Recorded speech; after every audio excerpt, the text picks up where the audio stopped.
ഇതാകാം. ബിസ്മില്ലാ അൽഹംദുലില്ലാഹ് വസ്സലാത്തു വസ്സലാമു അലാ റസൂലില്ലാഹ് വഅലാ ആലിഹി വസഹ്ബിഹി അജ്മഈൻ അമ്മാ ബഅദ്. പ്രിയപ്പെട്ട സഹോദരന്മാരെ സഹോദരിമാർ, നമ്മൾ ഈ ഒരു പെട്ടെന്ന് ഇങ്ങനെ ഒരു പ്ലാൻ ചെയ്ത ഒരു സെഷൻ ആയിരുന്നു. ഇൻഷാ അല്ലാഹ് നമുക്കത് പെട്ടെന്ന് തുടങ്ങി പെട്ടെന്ന് അവസാനിപ്പിക്കേണ്ട രീതിയിലേക്കാണ് നമ്മൾ പോകുന്നത്. ഇൻഷാ അല്ലാഹ് ഇബ്രാഹിംക അവിടെ സൗദിയിലാണ്. നമ്മുടെ ഇബ്രാഹിം അൽ ഹിക്കമി ഒരു ജാമിയൽ ഹിന്ദിയിൽ പഠിച്ചതാണ്. ഹിക്കമി ബിരുദം ഉള്ള ഒരു വ്യക്തിയും കൂടിയാണ്. എനിക്ക് വളരെയധികം ഇഷ്ടമുള്ള എൻ്റെ ഞാൻ പറഞ്ഞ കാര്യങ്ങൾ ചോദിക്കുന്ന കാര്യങ്ങൾക്കെല്ലാം മറുപടി തരുന്ന എൻ്റെ ഒരു സഹോദരൻ കൂടിയാണ്. ഇൻഷാ അല്ലാഹ് ഇപ്പം മസ്ജിദ് അൽ ഹറമിൽ പഠിച്ചുകൊണ്ട് നിൽക്കുന്നതാണ്. അപ്പോൾ ആദ്യമായിട്ട് ഒരു ഇൻട്രൊഡക്ഷൻ എന്നുള്ള രീതിയിൽ ഞാൻ ഇബ്രാഹിം ഖാനെ ഈ ഇതിൽ ക്ഷണിക്കുന്നു. ഇൻഷാ അല്ലാഹ്. السلام عليكم ورحمة الله وبركاته. بسم الله والحمد لله والصلاة والسلام على رسول الله وعلى آله وصحبه أجمعين أما بعد.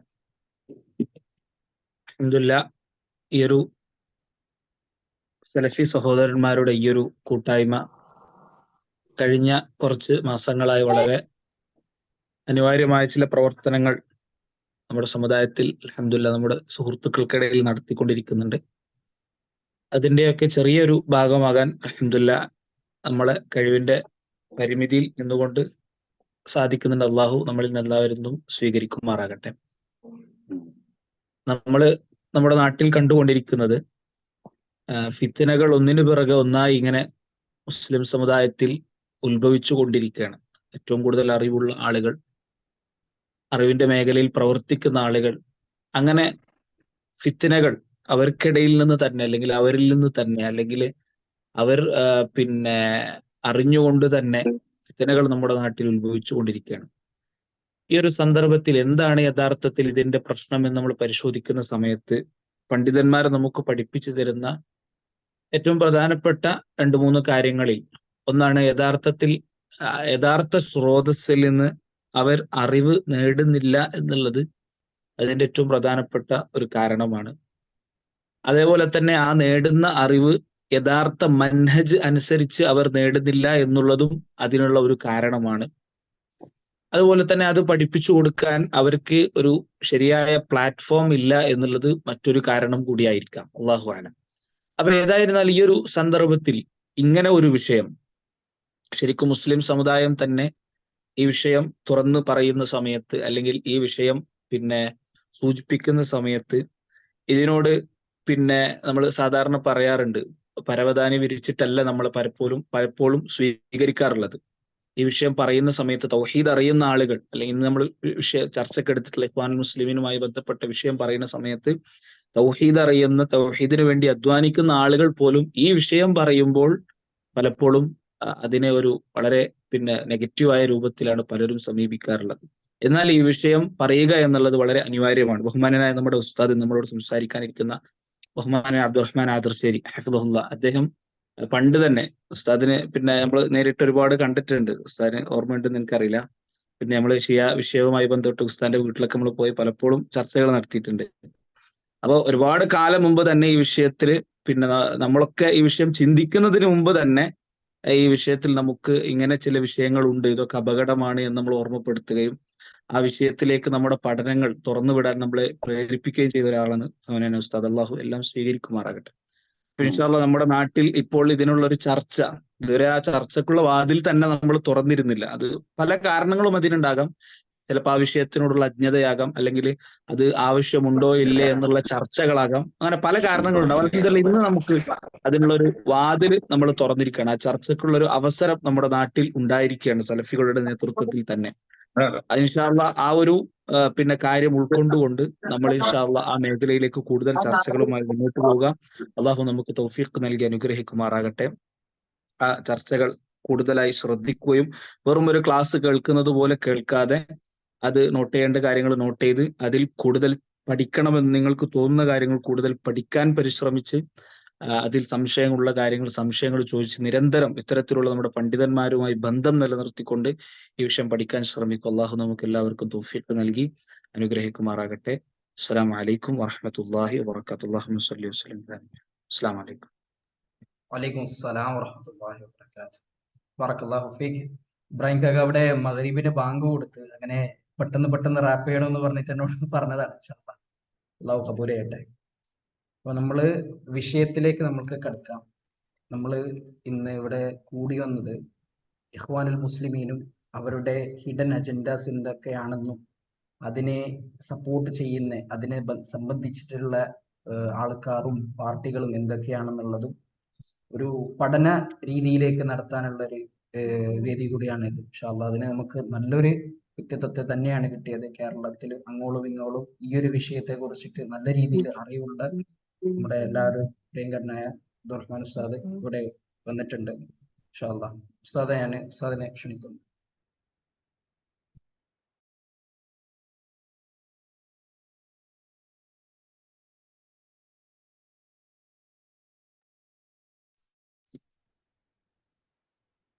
السلام عليكم ورحمة الله وبركاته. വലൈക്കും അസ്സലാം വറഹ്മത്തുള്ളാഹി. الحمد لله والصلاة والسلام على رسول الله وعلى آله وصحبه أجمعين. أما بعد. ബഹുമാനപ്പെട്ട സഹോദരങ്ങളെ, ഇന്ന് ഇങ്ങനെ ഒരു പരിപാടി സംഘടിപ്പിച്ചതിന് ആദ്യമായി നിങ്ങളെ ഓരോരുത്തരെയും ഇതൊരു സൽക്കർമ്മമായി ചെയ്യാം. ഞാൻ നിങ്ങളുടെ വിഷയത്തിൽ ഒരു പ്രഭാഷണം നടത്താൻ ആഗ്രഹിക്കുന്നില്ല. നമുക്കൊരു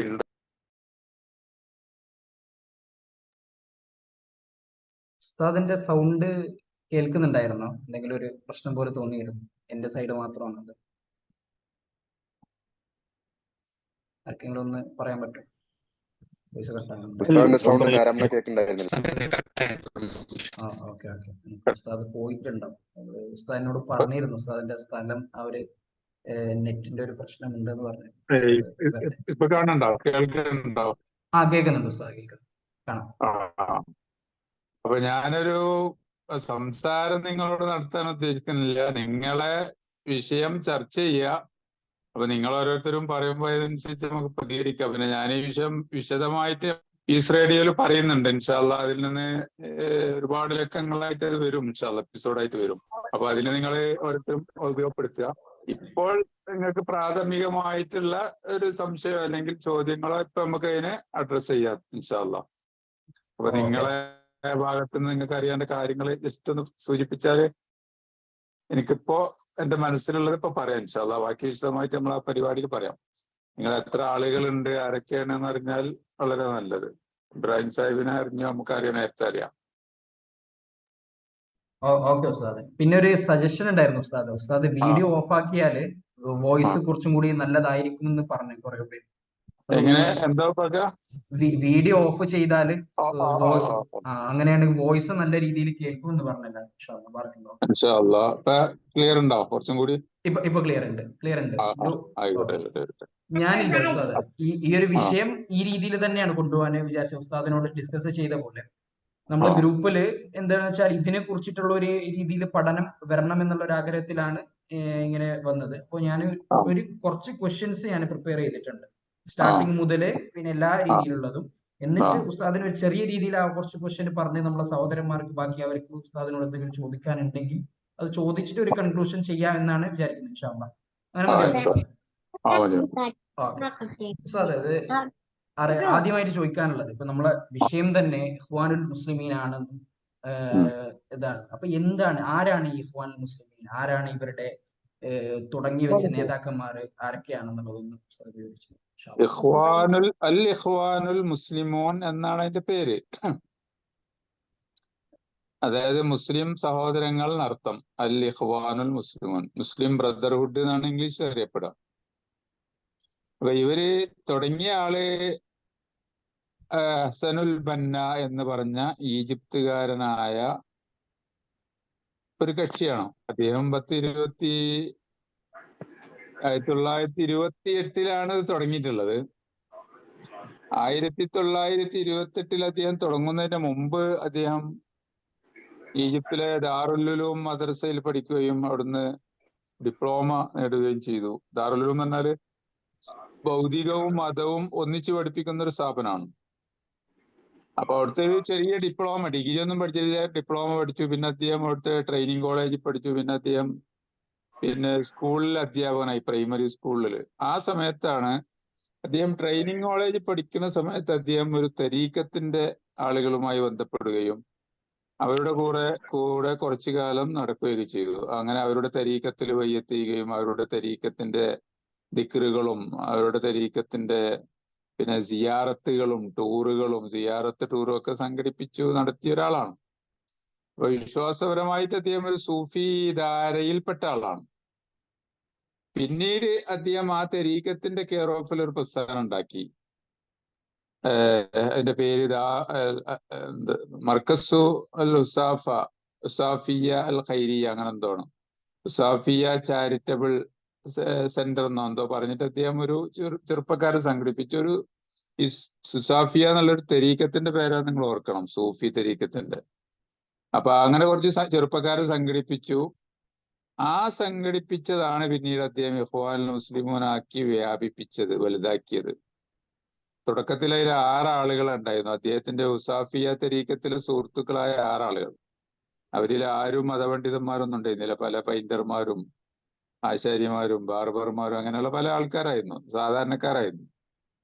അങ്ങനെ അവരെല്ലാം കൂടി വിളിച്ചുകൂട്ടി 1928 ഇദ്ദേഹം ഒരു ചെറിയ യോഗം കൂടിയിട്ടാണ് ഈ ഇഖ്വാനുൽ മുസ്ലിമൂൻ എന്ന സംഘടന ഉണ്ടാക്കിയത്. അവരുടെ ലക്ഷ്യം, ആ സംഘടന ഒരു അഴകുഴമ്പൻ സംഘടനയാണെന്ന് മൂപ്പര് പറഞ്ഞിട്ടുണ്ട്. സൂഫിയാണ്, സലഫിയാണ്, പിന്നെ അങ്ങനെ പല ധാരകളും, മാർക്സിസ്റ്റ്, സോഷ്യലിസം, അങ്ങനെ പല ധാരകളും കൂടി ഉൾപ്പെടുത്തിയ, പിന്നെ സാമ്പത്തിക രംഗത്ത് അതാണ്, മതരംഗത്ത് ഇതാണ്, ആത്മീയ രംഗത്ത് അതാണ്, വിശ്വാസ രംഗത്ത് ഇതാണെന്നൊക്കെ പറഞ്ഞിട്ട് അദ്ദേഹം അതൊക്കെ ഞാൻ എൻ്റെ പ്രഭാഷണത്തിൽ വിശദീകരിച്ചിട്ടുണ്ട്. ഇനിയിപ്പോൾ ഞാൻ ആവർത്തിക്കുന്നില്ല. അപ്പൊ അങ്ങനത്തെ ഒരു പ്രസ്ഥാനം ഉണ്ടാക്കി. അദ്ദേഹത്തിന്റെ ലക്ഷ്യം അധികാരം പിടിച്ചെടുക്കലായിരുന്നു, ഈജിപ്തിന്റെ അധികാരം. അപ്പൊ അതൊരു ഇസ്ലാമിന്റെ പേരിലാവുമ്പോ അതിനൊരു ആളുകളെ പെട്ടെന്ന് ആകർഷിക്കാൻ സാധിക്കും. അങ്ങനെ അവര് ഷിയാക്കളൊക്കെ പോലെ പുറത്തൊന്നും അകത്തൊന്നും ആയിട്ട് പ്രവർത്തിച്ചു. അങ്ങനെ ചെറുപ്പക്കാരുടെ ഇടയിൽ കോളേജുകളിലും സ്കൂളുകളിലൊക്കെ പോയി പ്രവർത്തിച്ചു, പള്ളികളിൽ പ്രവർത്തിച്ചു, പിന്നെ ബാറുകളിൽ പോയി പ്രവർത്തിച്ചു. അങ്ങനെ കുറെ ആളുകളെ കിട്ടി. അങ്ങനെ പിന്നീട് 2ാം ഘട്ടത്തിൽ അതൊരു രാഷ്ട്രീയത്തോട്, അന്നത്തെ ഭരണാധികാരികളോട് ഏറ്റുമുട്ടുന്ന ഒരവസ്ഥയിലേക്കും അങ്ങനെ ചില കൊലകളിലേക്കും വരെ വികസിച്ചിട്ടുണ്ട്. അപ്പൊ ഇഖ്വാനുൽ മുസ്ലിമൂൻ എന്ന സംഘടന ചുരുക്കി പറഞ്ഞാൽ ഇതാണ്. ആദ്യം ഒരു സൂഫി തരീക്കത്തിന്റെ പ്രവർത്തകനായി, അതിനെ 2ാം ഘട്ടത്തില് ഉസാഫിയ തരീക്കത്തിന് പ്രവർത്തകര് ഒരു ഇഖ്വാനുൽ മുസ്ലിമൂൻ എന്ന് പറഞ്ഞിട്ട് പേരില് സംഘടിപ്പിച്ചു. ഇവരിൽ ആരിലും മതപണ്ഡിതന്മാരുണ്ടായിട്ടില്ല, 5-6 ആൾക്കാര്. പിന്നീട് കുറെ പണ്ഡിതന്മാരൊക്കെ ചേർന്നിട്ടുണ്ട് 2ാം ഘട്ടത്തിലും 3ാം ഘട്ടത്തിലൊക്കെ. ഇത് അധികാരം പിടിച്ചെടുക്കാൻ വേണ്ടി അന്ന് ഈജിപ്തിൽ ഫാറൂഖ് രാജാവായിരുന്നു. ആദ്യം അദ്ദേഹത്തിനെ അനുകൂലിച്ചു, പിന്നെ അദ്ദേഹത്തിനെ എതിർത്തു. അങ്ങനെ പല കോലത്തിലും നമുക്കൊന്ന് പറഞ്ഞാൽ മനസ്സിലാകാത്ത വിധത്തിൽ വൈരുദ്ധ്യാത്മക ഭൗതികവാദം എന്ന് പറഞ്ഞതുപോലെ പല കോലത്തിലും പല രീതിയിലും പല വേഷത്തിലും പ്രവർത്തിച്ച് ഈജിപ്തിലൊരു ജനങ്ങളെ, ദീനിനെ കുറിച്ച് അത്ര താല്പര്യമില്ലാത്ത സമൂഹത്തിൽ നല്ലൊരു ശതമാനത്തെ അവർക്ക് പാട്ടിലാക്കാനും, അങ്ങനെ ഈജിപ്തില് ഭരണകൂടത്തെ വരെ പലപ്പോഴും വെല്ലുവിളിക്കാനും, ചില ആളുകളൊക്കെ കൊലപ്പെടുത്താനും, മുൻ പ്രധാനമന്ത്രി നക്രാശി പാഷ, അതേമാതിരി അവിടുത്തെ ചീഫ് ജസ്റ്റിസ് ആയിരുന്ന ഖാലി ഹാസിന്ദാർ, ഇവരൊക്കെ ഇവരെ കയ്യിലൂടെ കൊലപ്പെടുത്തിയവരാ. അതേമാതിരി ജമാലത്തുൻ നാസറിനെ കൊലപ്പെടുത്താൻ ശ്രമിച്ചു, അദ്ദേഹം അതിൽ പെട്ടിയില്ല. അൻവർ സാദാത്തിനെ കൊലപ്പെടുത്തി പിന്നീട് വന്ന പ്രസിഡന്റാണ് അൻവർ സാദാത്ത്. ഇങ്ങനെ പല രീതിയിൽ പല കോലത്തിൽ പല മുഖങ്ങളിൽ പ്രവർത്തിച്ച ഒരു പ്രസ്ഥാനമാണ് ഇഖ്വാനുൽ മുസ്ലിമൂൻ ഒന്ന് ഏകദേശ രൂപത്തിൽ മനസ്സിലാക്കുക. ഉസ്താദ് പറഞ്ഞതിൽ ഒരു കാര്യം കൂടി ഒന്ന് ചോദിച്ചോട്ടെ. ഉസ്താദ് പറഞ്ഞത് ഇവര് സൂഫിയാണും സലഫിയാണെന്നും ഉസ്താദ് പറഞ്ഞല്ലോ, അത് എന്താണ് ആ പറഞ്ഞതിന്റെ ഉസ്താദ് പറഞ്ഞതിന്റെ ഒരു ഇത് പറഞ്ഞത്? അത് അവര് പറഞ്ഞതാണ്. ഞങ്ങളുടെ ഹറക്കത്ത് പിന്നെ സൂഫിയാണ് ആത്മീയമായിട്ട്, സലഫിയാണ് ദേവപരമായിട്ട് സലഫിയാണ്, ആത്മീയമായിട്ട് സൂഫിയാണ്. അങ്ങനെയൊക്കെയുള്ള പല കോലത്തിൽ അവര് എന്ത് ചെയ്തിട്ടുണ്ട്, അവരെ അതെന്താന്ന് വെച്ചാല് എല്ലാവരും അവരിലേക്ക് ആകൃഷ്ടരാകാനാണ്. അതായത് സൂഫികളും അവർക്ക് ആകൃഷ്ടരാകണം, സലഫികളും ആകൃഷ്ടരാകണം. എല്ലാ രീതിയിലുള്ള പിന്നെ ചിന്താഗതി ആൾക്കാരും നമ്മളെ ഈ ഒരു അതെ പ്രസ്ഥാനത്തിലേക്ക് അതെ കടന്നു വരാൻ ഞങ്ങൾ വേണ്ടി. എല്ലാവരുടെയും ആളെപ്പോഴത്തെ ജമാഅത്ത് ഇസ്ലാമി പറയില്ല, ഞങ്ങള് മുജാഹിദീങ്ങളുമായി അതെ അതെ പിന്നെ എല്ലാവരെയും ഉൾക്കൊള്ളുന്നവരാണെന്നുള്ളൊരു പറച്ചിലുണ്ടല്ലോ. അതെ അതെ ആ പറച്ചിലിന്റെ ഒരു സോപ്പിട്ട പറച്ചില് നോക്കിയാൽ മതി. ഓക്കെ ഓക്കെ മനസ്സിലായി. ഇൻഷാ അല്ലാഹ്. ആ. ഞാൻ ഇതിനെ സംബന്ധമായിട്ട് അടുത്തത് ചോദിക്കുന്നു. ഉസ്താദ് ഇപ്പൊ പറഞ്ഞത് ഇഖ്വാൻ മുസ്ലിമിന്റെ തുടക്കത്തെ കുറിച്ചിട്ടും അവരുടെ എന്താണ് അവരുടെ തുടക്കം വെച്ച അജണ്ടകളെ കുറിച്ചിട്ടാണ്. അപ്പോൾ ആ. സാധാരണക്കാരന് ഉണ്ടാവുന്ന ഒരു ചോദ്യമാണ്, ഇഖ്വാൻ മുസ്ലിമിന് ഇപ്പോഴും ഉണ്ടോ, ഒരു പ്രസ്ഥാനമായി തന്നെ ഉണ്ടോ, പിന്നെ അവരുടെ ഇപ്പോഴത്തെ അവസ്ഥ എന്താണ്, അവരുടെ ഇപ്പോഴത്തെ അജണ്ടകൾ എന്താണ് അവർക്ക് മുമ്പിലോട്ട്. അദ്ദേഹം പറഞ്ഞ പ്രയോഗമാണ് ഒന്നും കൂടി ഞാൻ പറയാം. ദഅവത്തുൻ സലഫിയ, സലഫി ദഅവത്താണ്. തരീഖത്തുൻ സുന്നിയ, സുന്നി തരീഖത്താണ്. ഹക്കീക്കത്തുൻ സൂഫിയ, സൂഫി ഹക്കീക്കത്താണ്. ഹൈഅത്തുൻ സിയാസിയ, രാഷ്ട്രീയ പ്രസ്ഥാനമാണ്. അപ്പൊ ജമാഅത്തുൻ റിയാലിയ, റിയാലിയ എന്ന് പറഞ്ഞാൽ സ്പോർട്സ് മൂവ്മെന്റ് ആണ്. റാബിത്തത്തുൻ എൽമിയ സഖാഫിയ, സാംസ്കാരിക സയന്റിഫിക് ലീഗാണ്. അപ്പൊ ശരിക്കത്തുൻ ഇക്തിസാദിയ, സാമ്പത്തിക കമ്പനിയാണ്. അപ്പൊ ഫിക്രത്തുൻ ഇജ്തിമായ, സാമൂഹിക ചിന്താധാരയാണ്. ഇതാണ് മൂപ്പർ അതിനെ വിശേഷിപ്പിച്ചത്. അപ്പൊ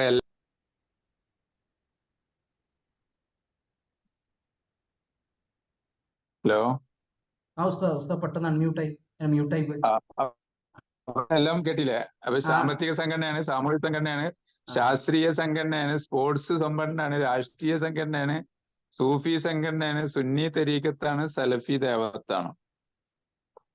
അവരിപ്പോഴും ഒരു ഔദ്യോഗിക പ്രസ്ഥാനമായിട്ട് ഇപ്പോഴും ഉണ്ടോ നമ്മളെ ലോകത്തുണ്ട്? ഇത് ഇന്ന് ലോകത്തിലെ അടുത്ത കാലം വരെ ലോകത്തിലെ ഏറ്റവും വലിയ NGO ആയിരുന്നു. അതായത് ഇപ്പോ CC വന്നില്ലേ, അതെ, അതിന് ശേഷം ഇവരെ ഔദ്യോഗികമായിട്ട് നിരോധിക്കപ്പെട്ടിട്ടുണ്ട്. അവരുടെ രാജ്യത്ത് മാത്രം, ഈജിപ്തിൽ മാത്രം നിരോധിക്കപ്പെട്ടിട്ടുണ്ട്. പിന്നെ പക്ഷെ അതിപ്പോ ഇവിടെ പോപ്പുലർ ഫ്രണ്ടിനെ നിരോധിച്ചാലും പല ആളുകൾ ഇവിടെ ഉണ്ടല്ലോ. അതുപോലെ ഉള്ളിന്റെ ഉള്ളിലുണ്ട്, അതേപോലെ പുറമെ കാണിക്കണ പക്ഷെ ഉള്ളിലുണ്ട് സംഭവം. അതെ അതെ. അപ്പൊ അവര് പ്രവർത്തിക്കും, കാരണം അവര് നല്ല ഈ പിന്നെ രഹസ്യാത്മക സംഘടന ആയതുകൊണ്ട് പിന്നെ അവരെ നിരോധിച്ചാലും പ്രവർത്തിക്കാൻ അറിയുന്നവരാണ്. ഇനി ഞാൻ ഇതിലേക്ക് ഒന്നും കൂടി കൂട്ടിച്ചേർക്കാം. ഇവര് ഈജിപ്തില് അൽ ഇഖ്വാൻ മുസ്ലിമൂൻ എന്ന പേരിലാണ് അറിയപ്പെടുന്നത്. എന്നാൽ അവരെ രാഷ്ട്രീയ സംഘടന ഇപ്പൊ ഇവിടെ ഇന്ത്യയിൽ ജമാഅത്തെ ഇസ്ലാമി ഉണ്ട്, അവരെ രാഷ്ട്രീയ സംഘടന ഏതുണ്ട്? വെൽഫെയർ പാർട്ടി ഉണ്ട് അല്ലെ? അതേപോലെ ഇഖ്വാൻ മുസ്ലിമൂനും ഉണ്ട് അവിടെ. അതേസമയം അവരുടെ രാഷ്ട്രീയ പാർട്ടിന്റെ പേര് അതല്ല. ആശയപരമായിട്ട് ശരിയായിരിക്കും, ആശയപരമായിട്ട് അവര് സെയിം ആണ്. രാഷ്ട്രീയത്തിന് അവർക്ക് വേറെ പാർട്ടി ഉണ്ട്, അതിന്റെ പേരാണ് Hizbul Hurriya wal Adala, social and justice party, justice and freedom party എന്നാണ് അതിന്റെ ഇംഗ്ലീഷ്. അതിപ്പോ ഇവിടെ വെൽഫെയർ പാർട്ടി അല്ലേ, ഇതേ പേരിൽ തന്നെ അവർക്ക് ചില നാടുകളിൽ വെൽഫെയർ പാർട്ടി എന്ന് തന്നെ പേരുള്ള രാഷ്ട്രീയ പാർട്ടിക്കാരുണ്ട് അവർക്ക്. ഇപ്പൊ തുർക്കിയിലെ അവരെ party welfare and social party എന്നാണ്. പിന്നെ ജോർദാനിൽ ജബഹത്തുൽ അമലിൽ ഇസ്ലാമി, ഇസ്ലാമിക പിന്നെ വർക്കിംഗ് ഫ്രണ്ട് മുന്നണി എന്നാണ് അവരുടെ പേര്. പിന്നെ തൂനിസിൽ ഹിസ്ബുൻ നെഹ്ല എന്നാണ് നവോത്ഥാനം. ലബനാനിൽ ജബഹത്തുൽ അമലിൽ ഇസ്ലാമി എന്നാണ് ഇസ്ലാമിക പിന്നെ വർക്കിംഗ് ഫ്രണ്ട്. ഈ ലിബിയയിൽ ഹിസ്ബുൽ അദാല വൽ ബിനാ എന്നാണ്, അതായത് നിർമ്മാണ ന്യായ പിന്നെ നീതി പ്രസ്ഥാനം നടത്തും. ഹിസ്ബുൽ അമലിൽ ഇസ്ലാമി, ഇസ്ലാമിക പിന്നെ എന്താണ് വർക്കിംഗ് പാർട്ടി എന്നാണ് മലേഷ്യയിൽ പേര്. അങ്ങനെ യമനിൽ ഹിസ്ബുൽ തജമ്മുൽ ഇസ്ലാമി എന്നാണ് ഇസ്ലാമിക പിന്നെ പ്രസ്ഥാനം നട്ട്. ഹിസ്ബുൽ മുജ്തമഉൽ യമനി ലിൽ ഇസ്ലാഹ് എന്നാണ്. അങ്ങനെ ഈ യമനില് അല്ല, ഫലസ്തീനില് ഹമാസ് എന്നും പേരുണ്ട്, ഹറക്കത്തുൽ ജിഹാദിൽ ഇസ്ലാമി എന്നുള്ള വേറൊരു പാർട്ടിയുണ്ട്, ഹറക്കത്തുൽ ഇസ്ലാമിയ എന്നുള്ള പാർട്ടിയുണ്ട്. 3 പാർട്ടി ഉണ്ട് ഇഖ്വാൻ മുസ്ലിമോനില്. പിന്നെ ഫലസ്തീനിൽ അതിൽ ഏറ്റവും ശക്തം ഹമാസ് ആണ്. അങ്ങനെ എണ്ണി പറയുകയാണെങ്കിൽ ഓരോ നാട്ടിലും പറയണ്ടേ. അപ്പൊ നമ്മൾ തൽക്കാലം ആ പേരുകൾ നിർത്താം. അതെ അതെ, മാഷാ അല്ലാ, ബറക്കല്ലാഹു ഫീക്ക്.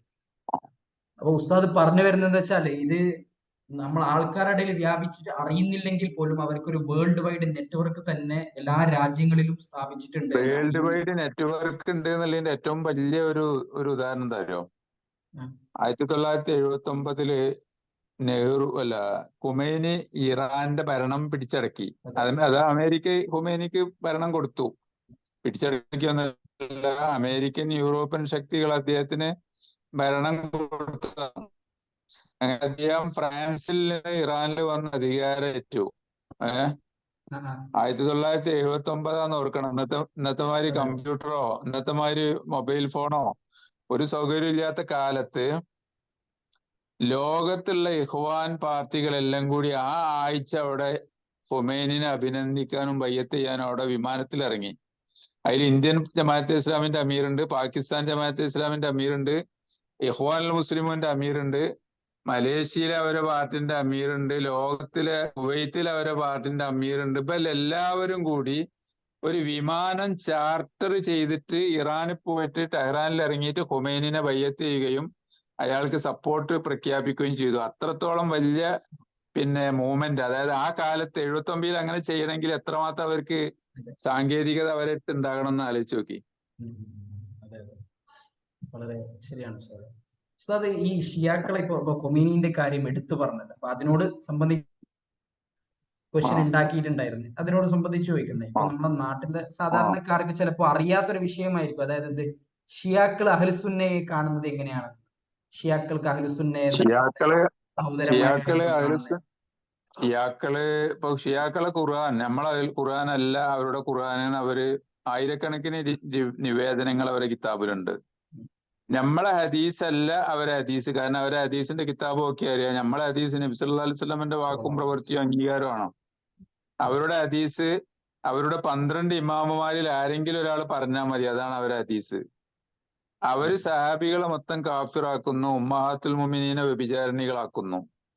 മുസ്ലിമീങ്ങളെ നമ്മളെ സുന്നികളെ അവർ വിളിക്കുന്നത് നാസിബികൾ എന്നാണ്. നാസിബി എന്നുള്ള വാക്കിന്റെ അർത്ഥം അഹ്ലുബൈത്തിനോട് ശത്രുത പുലർത്തുന്നവർ. അതായത് അവർ അഹ്ലുബൈത്തിന്റെ ആൾക്കാരാണ്, നമ്മൾ അഹ്ലുബൈത്തിനോട് ശത്രുക്കളാണ് എന്നാണ് അവർ പറഞ്ഞത്.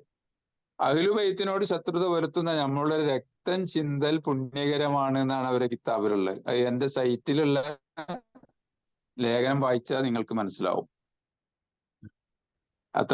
അത് മതിയല്ലോ എന്താണ് ഷിയാക്കളെ നമ്മളെ കാണുന്നുള്ളത്.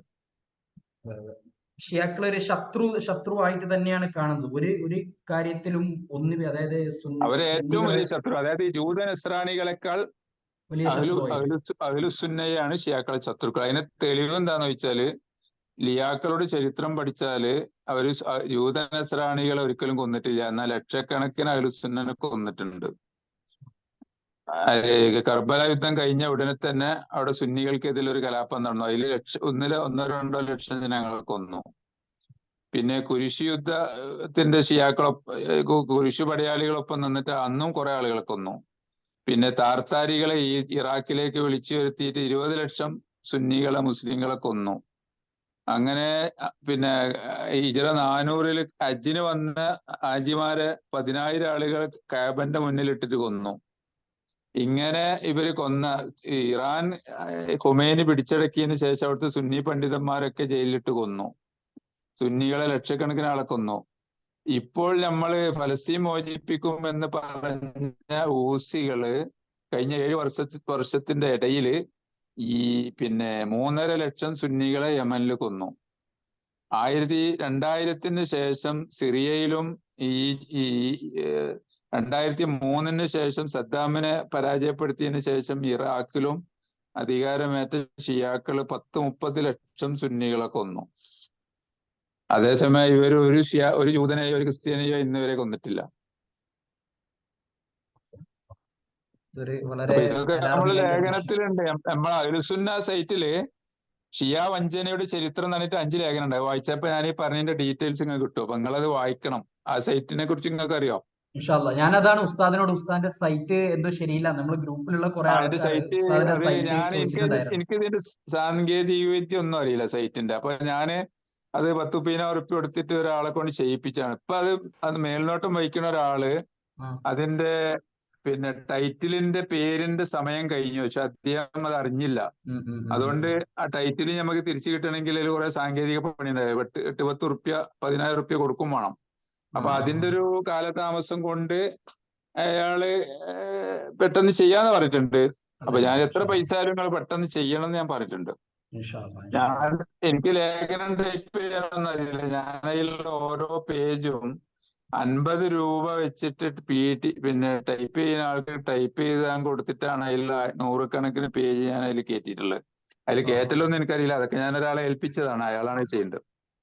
ഇൻഷാ അല്ലാ. ഉസ്താദ്, നമ്മൾ നേരത്തെ പറഞ്ഞതുപോലെ നമ്മൾക്ക് ഒരു പുസ്തക രൂപത്തിലാക്കാൻ പറ്റുന്നുണ്ടെങ്കിൽ ഇൻഷാ അല്ലാ നമ്മൾ അതൊന്ന് വളരെയധികം ശ്രമിക്കണം എന്നാണ് എനിക്ക് എന്റെ ഒരു ആയിക്കോട്ടെ, ഞാൻ രൂപം സൈറ്റ് എന്നുള്ളത്. ഓപ്പൺ ആയാൽ നിങ്ങളെ അറിയിക്കുക. ആ, അപ്പൊ നിങ്ങൾ ഇൻഷാ സെലക്ട് അല്ലാ. ചെയ്താൽ മതി. നിങ്ങളിൽപ്പെട്ട നമുക്ക് നോക്കാം. ഒരാള് അതെ, അതെ. ലേഖനങ്ങൾ സെലക്ട് ചെയ്താൽ മതി. ഇൻഷാ അല്ലാ, ഇൻഷാ അല്ലാ. ഓക്കെ ഉസ്താദ്. ഞാൻ അടുത്ത ചോദ്യമായിട്ടുള്ളത് പറയും. അടുത്ത ചോദിക്കാം. അതായത് ഉസ്താദ് ഇപ്പോ ഷിയാക്കളെ കുറിച്ചിട്ട് പറഞ്ഞു, ഷിയാക്കളെ സംഭവങ്ങൾ നമുക്ക് ഏകദേശം മനസ്സിലായിട്ടുണ്ട്. അതിനോട് ഒരു ഉപചോദ്യമാണിത്.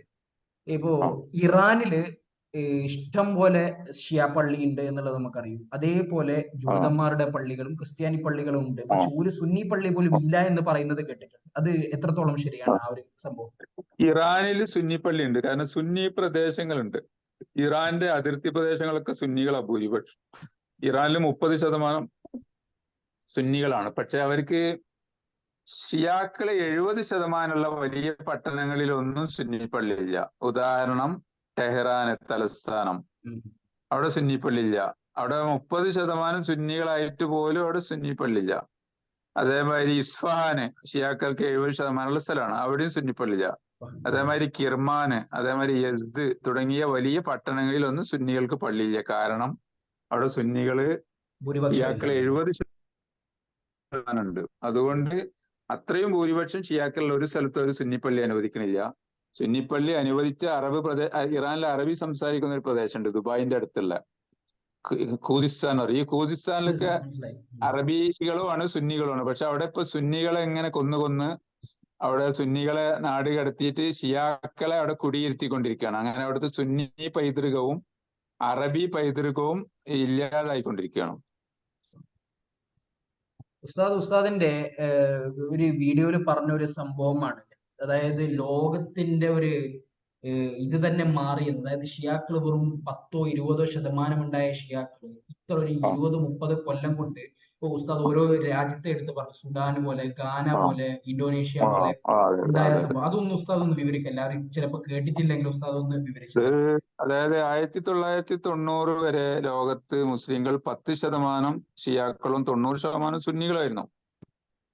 1990-ൽ ഇറാന്റെ പ്രസിഡന്റ്, അന്നത്തെ പ്രസിഡന്റ് അലി ഖാംനയുടെ ഇറാനിലെ ആത്മീയ നേതാവ് ഉണ്ട്, പ്രസിഡന്റും ഉണ്ട്. ആത്മീയ നേതാവിനാണ് പരമാധികാരം. ഖുമൈനി ആത്മീയ നേതാവായിരുന്നു, അന്നത്തെ പ്രസിഡന്റ് വേറെ ആളായിരുന്നു. അതേമാതിരി ഇന്നത്തെ ഖുമൈനിക്ക് ശേഷം അതിന്റെ ആത്മീയ നേതാവ് പിന്നെ ഇപ്പത്തെ ആള് അലി ഖാംനയാണ്. ഈ എന്തിനാണ് ആത്മീയ നേതാവ് എന്ന് വെച്ചാൽ പാർലമെന്റ് ഒരു തീരുമാനം ചെയ്താൽ പോലും ആത്മീയ നേതാവിന് അതിനെ ക്യാൻസൽ കളയുന്നുണ്ട്. അപ്പൊ പ്രധാനമന്ത്രിക്കോ പ്രസിഡന്റിനോ ഒന്നുമല്ല പദവി, നേതാവിനാണ്. അയാളൊരു ഷിയ പുരോഹിതനായിരിക്കും. അപ്പൊ ഈ ആത്മീയ നേതാവ് ഖാംനയുടെ നേതൃത്വത്തിൽ 1990-കളിൽ അവരൊരു പ്രോജക്റ്റ് തയ്യാറാക്കി. അലി ലാറിജാനി എന്നൊരു സയന്റിസ്റ്റിന്റെ നേതൃത്വത്തില്, അതായത് വരുന്ന 50 വർഷത്തിനിടയിൽ 90 മുതൽ ലോകത്തെ സുന്നി ഭൂരിപക്ഷത്തെ ഷിയ ഭൂരിപക്ഷമാക്കി മാറ്റാൻ വേണ്ടിയിട്ടുള്ള ഒരു ഉമ്മുൽ ഖുറ പ്രോജക്റ്റ് എന്ന് പറഞ്ഞിട്ട് അവരൊരു പ്രോജക്റ്റ് തയ്യാറാക്കി.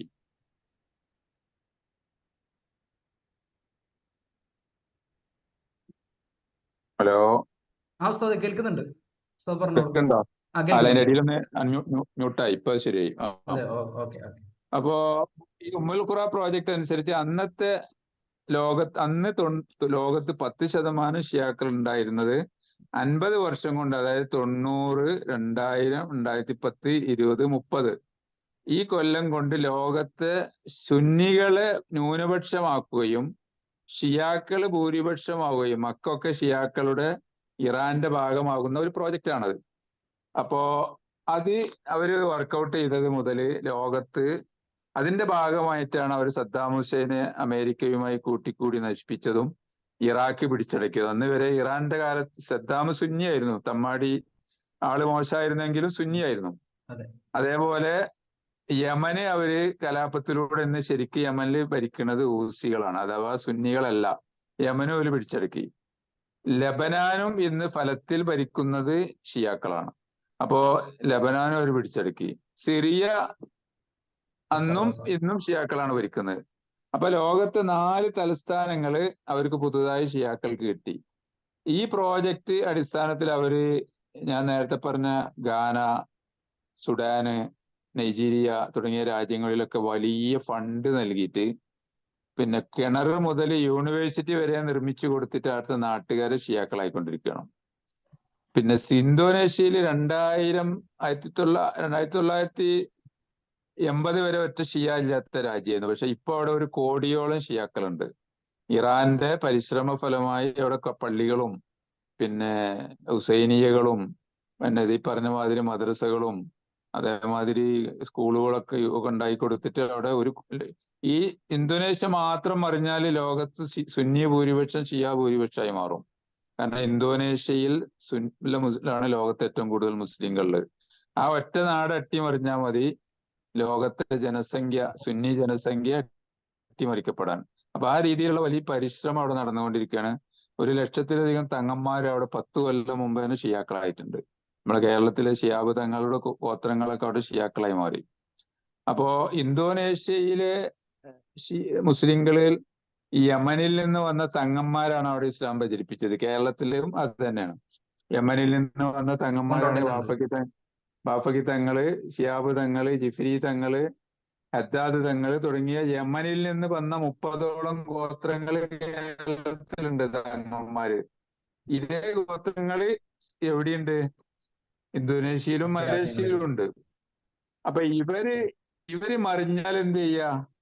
ആ നാട്ടിനെ മറിക്കാൻ സാധിക്കും. ഇവർക്ക് പണം കൊടുത്താൽ പോലും മറിയും. പോലെ അങ്ങനെ ആദർശവാദികളൊന്നുമില്ല. കേരളത്തിലെ സുന്നികളെ പോലെ എല്ലാ വിദേഹത്തുകളും ഖുറാഫാത്തുകളും കൊടുക്കുന്നവരാണ് തങ്ങന്മാര് ഇന്തോനേഷ്യയിലും മലേഷ്യയിലും. അപ്പൊ അവരെ മറിച്ചാല് ഇന്തോനേഷ്യയെ മറിക്കാൻ കഴിയും. ഇന്തോനേഷ്യ മറിച്ചാല് ലോക മുസ്ലിം ജനസംഖ്യയെ ഭൂരിപക്ഷത്തെ ന്യൂനപക്ഷമാക്കാൻ സാധിക്കും. അങ്ങനത്തെ വലിയൊരു പ്രോജക്റ്റിലൂടെയാണ് അവർ മുന്നോട്ട് പോയിക്കൊണ്ടിരിക്കുന്നത്. ഇപ്പൊ ഞാൻ കോഴിക്കോട് കേന്ദ്രമായിട്ടുള്ള ഒരു ഫേസ്ബുക്ക് ഇത് ഞാൻ കണ്ടു, ഒരു ഗ്രൂപ്പ്. ഞാനതിൽ കയറാൻ ശ്രമിച്ചു. പക്ഷെ അതോടുകൂടി ആ ഗ്രൂപ്പ് തന്നെ ഇല്ലാതായി. ആ ഗ്രൂപ്പിന്റെ പേര് മലബാരി ഷിയൈറ്റ്സ് എന്നാണ്. മലബാരി ഷിയൈറ്റ്സ്. 850 ആളുകളിൽ മെമ്പർമാരുണ്ട്. മലബാരി ഷിയൈറ്റ്സ് എന്ന് പറഞ്ഞ ഈ ഗ്രൂപ്പില് ഞാൻ ചേർന്നതോടുകൂടി ഒരാ ഗ്രൂപ്പ് എന്ത് ചെയ്തു എന്ന് എനിക്കറിയില്ല. അപ്പോ ഈ രീതിയിൽ ഇവിടെ ഉണ്ട് എന്നുള്ളതാണ് അത്ഭുതം. അപ്പൊ കേരളത്തില് പുറത്തുള്ള ഒരു അവസ്ഥ എന്തായിരിക്കും? ഉസ്താദ് മറ്റേ CM സാഹിബിന്റെയും മുസ്തഫ മൗലവിന്റെ അവരുടെ ഒരു ഒരു മീറ്റിംഗിന്റെ സമയത്ത് ഉസ്താദ് കേറിപ്പോയ ഒരു വിഷയം ഉസ്താദ് എന്ന് സൂചിപ്പിച്ചിട്ടുണ്ടായിരുന്നല്ലോ. അതൊന്ന് വിവരിക്കാം ഉസ്താദ്. എന്താണ് ഉണ്ടായത് ഷിയാക്കളെ ഒരു പ്രോഗ്രാം? അത് 2015 നവംബർ 15-നാണെന്ന് എന്റെ ഓർമ്മ. അപ്പൊ അന്ന് ഇവര് കേരളത്തിലെ ഷിയാക്കള് എല്ലാവരും കൂടി അവരൊരു രഹസ്യ മീറ്റിംഗ് നടത്തി പൊന്നാനിയിൽ വെച്ച്. ഒരു പൊന്നാനി തിരഞ്ഞെടുക്കാൻ കാരണം പൊന്നാനി കേരള മുസ്ലിംകളുടെ പൈതൃക സ്ഥലമാണ്. അപ്പൊ ആ പൈതൃകമുള്ള സ്ഥലത്ത് തന്നെ ഷിയാക്കൾ ഉണ്ടാകണം എന്നാണ് ഒരു പദ്ധതി. അതിന്റെ ഭാഗമായിട്ടാണ് അവർ പൊന്നാനി തെരഞ്ഞെടുത്തത്. പൊന്നാനിയിൽ ഒരു ഓഡിറ്റോറിയത്തില് ഒരു ഫ്ലക്സോ ബാനറോ ബോർഡോ നോട്ടീസോ ഒന്നും ഇല്ലാതെ അതീവ സ്വകാര്യമായിട്ട് അവര് വാട്സപ്പ് ഗ്രൂപ്പിലൂടെ അവരാളുകളെ ക്ഷണിച്ചു. അങ്ങനെ അവരവിടെ വന്നു. പക്ഷെ അത് അവരാളാണെന്ന് കരുതി മറ്റൊരാൾക്ക് അയച്ച ഒരു കത്ത്, വാട്സപ്പ് കത്ത് ആ ആള് മുഖേന വേറൊരാള് മുഖേന എനിക്ക് കിട്ടി. അപ്പൊ ഞാൻ അങ്ങനെ അവരെ രഹസ്യ സമ്മേളനം ചോർന്ന് കിട്ടി. അങ്ങനെ ഞാനും സാലി പുതുപൊന്നാനി തന്നെ അന്ന് സുന്നിയായിരുന്ന, പിന്നീട് ഷീസത്തിനെതിരെ ശക്തമായി പ്രവർത്തിച്ച ഒരാളും കൂടി അതിന് പോയി. അപ്പൊ ഞാൻ പോയപ്പോ എനിക്കറിയാം ഷിയാക്കളെ യോഗത്തിൽ ഞാൻ ഒറ്റക്ക് പോയാൽ ഞാൻ തിരിച്ചു വരലുണ്ടാവില്ല. അപ്പൊ വിചാരിച്ച് പൊന്നാനിയിലെ കുറച്ച് KNM-മാരെ ആരൊക്കെ ഞാൻ ബോഡി ഗാർഡ് ആയിട്ട് കൊണ്ടുപോയി, ഒരു 8-15 ആളെ. അങ്ങനെ ഞാൻ ആ യോഗത്തിന് പോയപ്പോ എന്നെ അവർക്ക് അറിയാം. ഈ CH മുസ്തഫ, PT നാസർ എന്ന് പറഞ്ഞ മീഡിയ വണിലെ അദ്ദേഹമാണ് സ്വാഗതം പറഞ്ഞത്. മുല്ല നാസറാണ് സ്വാഗതം പറഞ്ഞത്. പിന്നെ ജമാഅത്തിലൊക്കെ കൊണ്ടുനടക്കുന്ന പല ഷിയാക്കളും അവിടെ ഉണ്ടായിരുന്നു. VAM അഷ്റഫ് എന്നൊക്കെ പറഞ്ഞിട്ട് എനിക്ക് അറിയുന്നവരും അറിയാത്തവരുമായ ഒരുപാട് ഷിയാക്കൾ ഉണ്ടായിരുന്നു. 100ഓളം ആൾക്കാരുണ്ടായിരുന്നു ഷിയാക്കൾ. അപ്പൊ ഞാനവിടെ നേരത്തെ ചെന്നതുകൊണ്ട് അവർക്ക് എന്നെ പുറത്താക്കാൻ പറ്റിയില്ല. അതല്ല, എന്റെ ബോഡി ഗാർഡായിട്ട് കുറച്ച് ആളുകൾ എന്റെ പിന്നിൽ ഇരുന്നിരുന്നു, അതും അവർക്ക് അറിയില്ല. നാട്ടിലായതുകൊണ്ട് അവർക്കൊന്നും ചെയ്യാൻ പറ്റിയില്ല. ഏതായാലും ഞാനൊരു ചോദ്യം ചോദിച്ചപ്പോ അവരെന്റെ നേരെ മൈക്ക് തട്ടിപ്പറിക്കാനും എന്നെ ആക്രമിക്കാനും ഓടി വന്നപ്പോ ഈ നാട്ടുകാർ എഴുന്നേറ്റുന്നു. അതോടുകൂടി ഇവർക്ക് മനസ്സിലായി ഞാൻ ഒറ്റക്കല്ല, കുറെ ആളുകൾ എന്റെ ഒപ്പം ഉണ്ട്. അതോടുകൂടി ഇവന് തിരിച്ചുപോയി. അങ്ങനെ CMs എന്നെ കണ്ടപ്പോ ഷീസം പറയാൻ തയ്യാറായില്ല. അതായത് ഞാനൊരു നാട്ടുകാരോട് പറയില്ലേ, ഇയാള് സമസ്തന്റെ വലിയ നേതാവല്ലേ, ഇയാള് ഷീസം പച്ചക്ക് പറഞ്ഞാല് ഞാനത് റെക്കോർഡാക്കി പുറത്തു വിട്ടാല് പിന്നെ അയാളെ വ്യാജ പൊയ്മുഖം പോവുമല്ലോ. എന്നാലും അയാൾ പറഞ്ഞ ഉള്ളിൽ കൂടി ഷീസം ഉമ്മഹാത്തുൽ മുഅ്മിനീൻ അഹ്ലു ബൈത്ത് പെട്ടതല്ല എന്നൊക്കെ അദ്ദേഹം പറഞ്ഞു. അപ്പൊ ഞാൻ ചോദ്യം ചോദിച്ചു. ആ ചോദ്യത്തിന് അദ്ദേഹത്തിന് ഉത്തരം പറയാൻ കഴിഞ്ഞില്ല. അങ്ങനെ ബഹളത്തിൽ യോഗം കലാശിച്ചു, യോഗം അവസാനിച്ചു. അപ്പോ CH മുസ്തഫ കുറെ സഹാബികളൊക്കെ തെറി പറഞ്ഞു, പേര് പറയാതെ. ഞാൻ ഉണ്ടായതുകൊണ്ട് ഉമർ ഖത്താബിന്റെയും മുആവിയ റളിയല്ലാഹുവിന്റെയും പേര് പറയാതെ ചതിയന്മാര്, വഞ്ചകന്മാര്, തമ്മാടികൾ എന്നൊക്കെയുള്ള രീതിയിൽ കുറെ ചരിത്രമൊക്കെ പറഞ്ഞു. അപ്പോ അങ്ങനെ ചോദ്യോത്തരത്തോടു കൂടി ആ യോഗം കലാശിച്ചു. അപ്പൊ അന്നത് കലങ്ങിയത് കൊണ്ട് CMs ഒക്കെ എന്റെ ചോദ്യത്തിന് മറുപടി പറയാൻ പറ്റാത്തത് കൊണ്ടും അന്ന് അവരെ അടിയിൽ തന്നെ പിന്നീട് എന്തൊക്കെ ചില അസ്വാരസ്യങ്ങളൊക്കെ ഉണ്ടായി എന്ന് പറഞ്ഞു കേട്ടു. കാരണം അവരെ വിഗ്രഹമാണ് CMs. അയാൾക്ക് എല്ലാം അറിയുമെന്നാണ് അവർ ധരിക്കുന്നത്. കാരണം അയാൾക്ക് ഇംഗ്ലീഷ് അറിയാം, പാർസി അറിയാം, മലയാളം അറിയാം, അറബി അറിയാം, ഉറുദു അറിയാം. ഇത്രയും ഭാഷകളില് വായിക്കുന്ന ആളാണ് അയാള്. പെണ്ണൊന്നും കെട്ടില്ല, ഫുള്ള് വായനയും എഴുത്തുമാണ്. അപ്പൊ അവരെ ഏറ്റവും വലിയ ബുദ്ധിജീവി, ഇറാൻ പാർലമെന്റിൽ പോയിട്ട് ഖൊമൈനിയുടെ കാലത്ത് പ്രസംഗിച്ച ആളാ. അത്രയും വലിയൊരു ബുദ്ധിജീവിയാണ്. അയാളെ പറ്റി ഇറാനിന് വന്നൊരു മന്ത്രി പറഞ്ഞത്, ഇയാളെ പോലെ 4 ആളുണ്ടെങ്കിൽ നമുക്ക് ഇന്ത്യ തന്നെ പിടിച്ചെടുക്കാന്നാണ്. അത്രയും കഴിവുള്ള ആളാണ് അയാള്. സാർ, അപ്പൊ നമ്മൾ ഇന്നത്തെ വിഷയം എന്ന് പറഞ്ഞത് എന്താണ്? ഇഖ്വാൻ മുസ്ലിമീനെ കുറിച്ചിട്ടാണല്ലോ. അതിന് ഇഖ്വാൻ മുസ്ലിമീനും ഷിയാക്കളും ഒരു ചായ്വ് ഉണ്ടത് കൊണ്ടാണ് ഞാൻ ഷിയാക്കളെ ഒരു സംഭവ ഉസ്താദിനോട് ചോദിച്ചതാണ്. ബറക്കല്ലാഹു ഫീക്ക്. അപ്പൊ ഇപ്പോ സമകാലികമായിട്ട് ഇപ്പൊ നമ്മുടെ ലോകത്ത് നടക്കുന്ന ഒരു ഇഷ്യൂ ആണ് ഫലസ്തീനിൽ നടക്കുന്ന നമ്മുടെ സഹോദരന്മാർക്ക് നടക്കുന്ന ബുദ്ധിമുട്ടുകൾ. ഇപ്പൊ ന്യൂസ് മീഡിയകള് എന്താണ് ഹമാസിനെ, അതായത് ഇഖ്വാൻ മുസ്ലിമീനിൽ പെട്ട ഒരു ഹമാസിനെ വളരെ വലിയ രീതിയിൽ, അതായത് ഫലസ്തീന്റെ രക്ഷകളാക്കി അവരാണ് ഏറ്റവും നല്ല കാര്യങ്ങൾ ചെയ്യുന്നതെന്നുള്ളൊരു നോഷൻ ഉണ്ടാക്കിയിട്ടുണ്ട്. ഉസ്താദിന് അതെന്താണ്, എന്താണ് തോന്നുന്നത് ആ ഒരു നോഷനെ കുറിച്ചിട്ട്? അതായത് ഇന്നത്തെ ലോകത്തെ ന്യൂസ് മാധ്യമങ്ങൾ, ഇന്ന് ലോകത്തെ നിയന്ത്രിക്കുന്നത് നമ്മൾ ഈ പ്രധാനമന്ത്രിയോ അല്ലെങ്കിൽ നമ്മളെ അമേരിക്കൻ പ്രസിഡന്റോ അല്ലെങ്കിൽ ബ്രിട്ടീഷ് പ്രധാനമന്ത്രിയോ ഒന്നല്ല. അവരെ നിയന്ത്രിക്കുന്ന ഒരു ഡീപ് സ്റ്റേറ്റ് എന്ന് പറഞ്ഞൊരു സംഗതി ഉണ്ട്. ഡീപ് സ്റ്റേറ്റ് അവരാണെന്ന് ലോകത്തെ നിയന്ത്രിക്കുന്നത്. ഇന്ന് ലോകം എങ്ങോട്ട് പോകണം, എന്ത് ചെയ്യണം എന്ന് തീരുമാനിക്കുന്നത് അവരാണ്. അവര് മറയ്ക്ക് പിന്നിലാണ്. അവരെ പറ്റി ഫ്രീമേഴ്സെന്നോ അല്ലെങ്കിൽ ഇല്ലുമിനാറ്റിന്നോ അല്ലെങ്കിൽ ഡീപ് സ്റ്റേറ്റ് എന്നോ പല പേരിലും അവർ ലോകത്ത് അറിയപ്പെടുന്നുണ്ട്.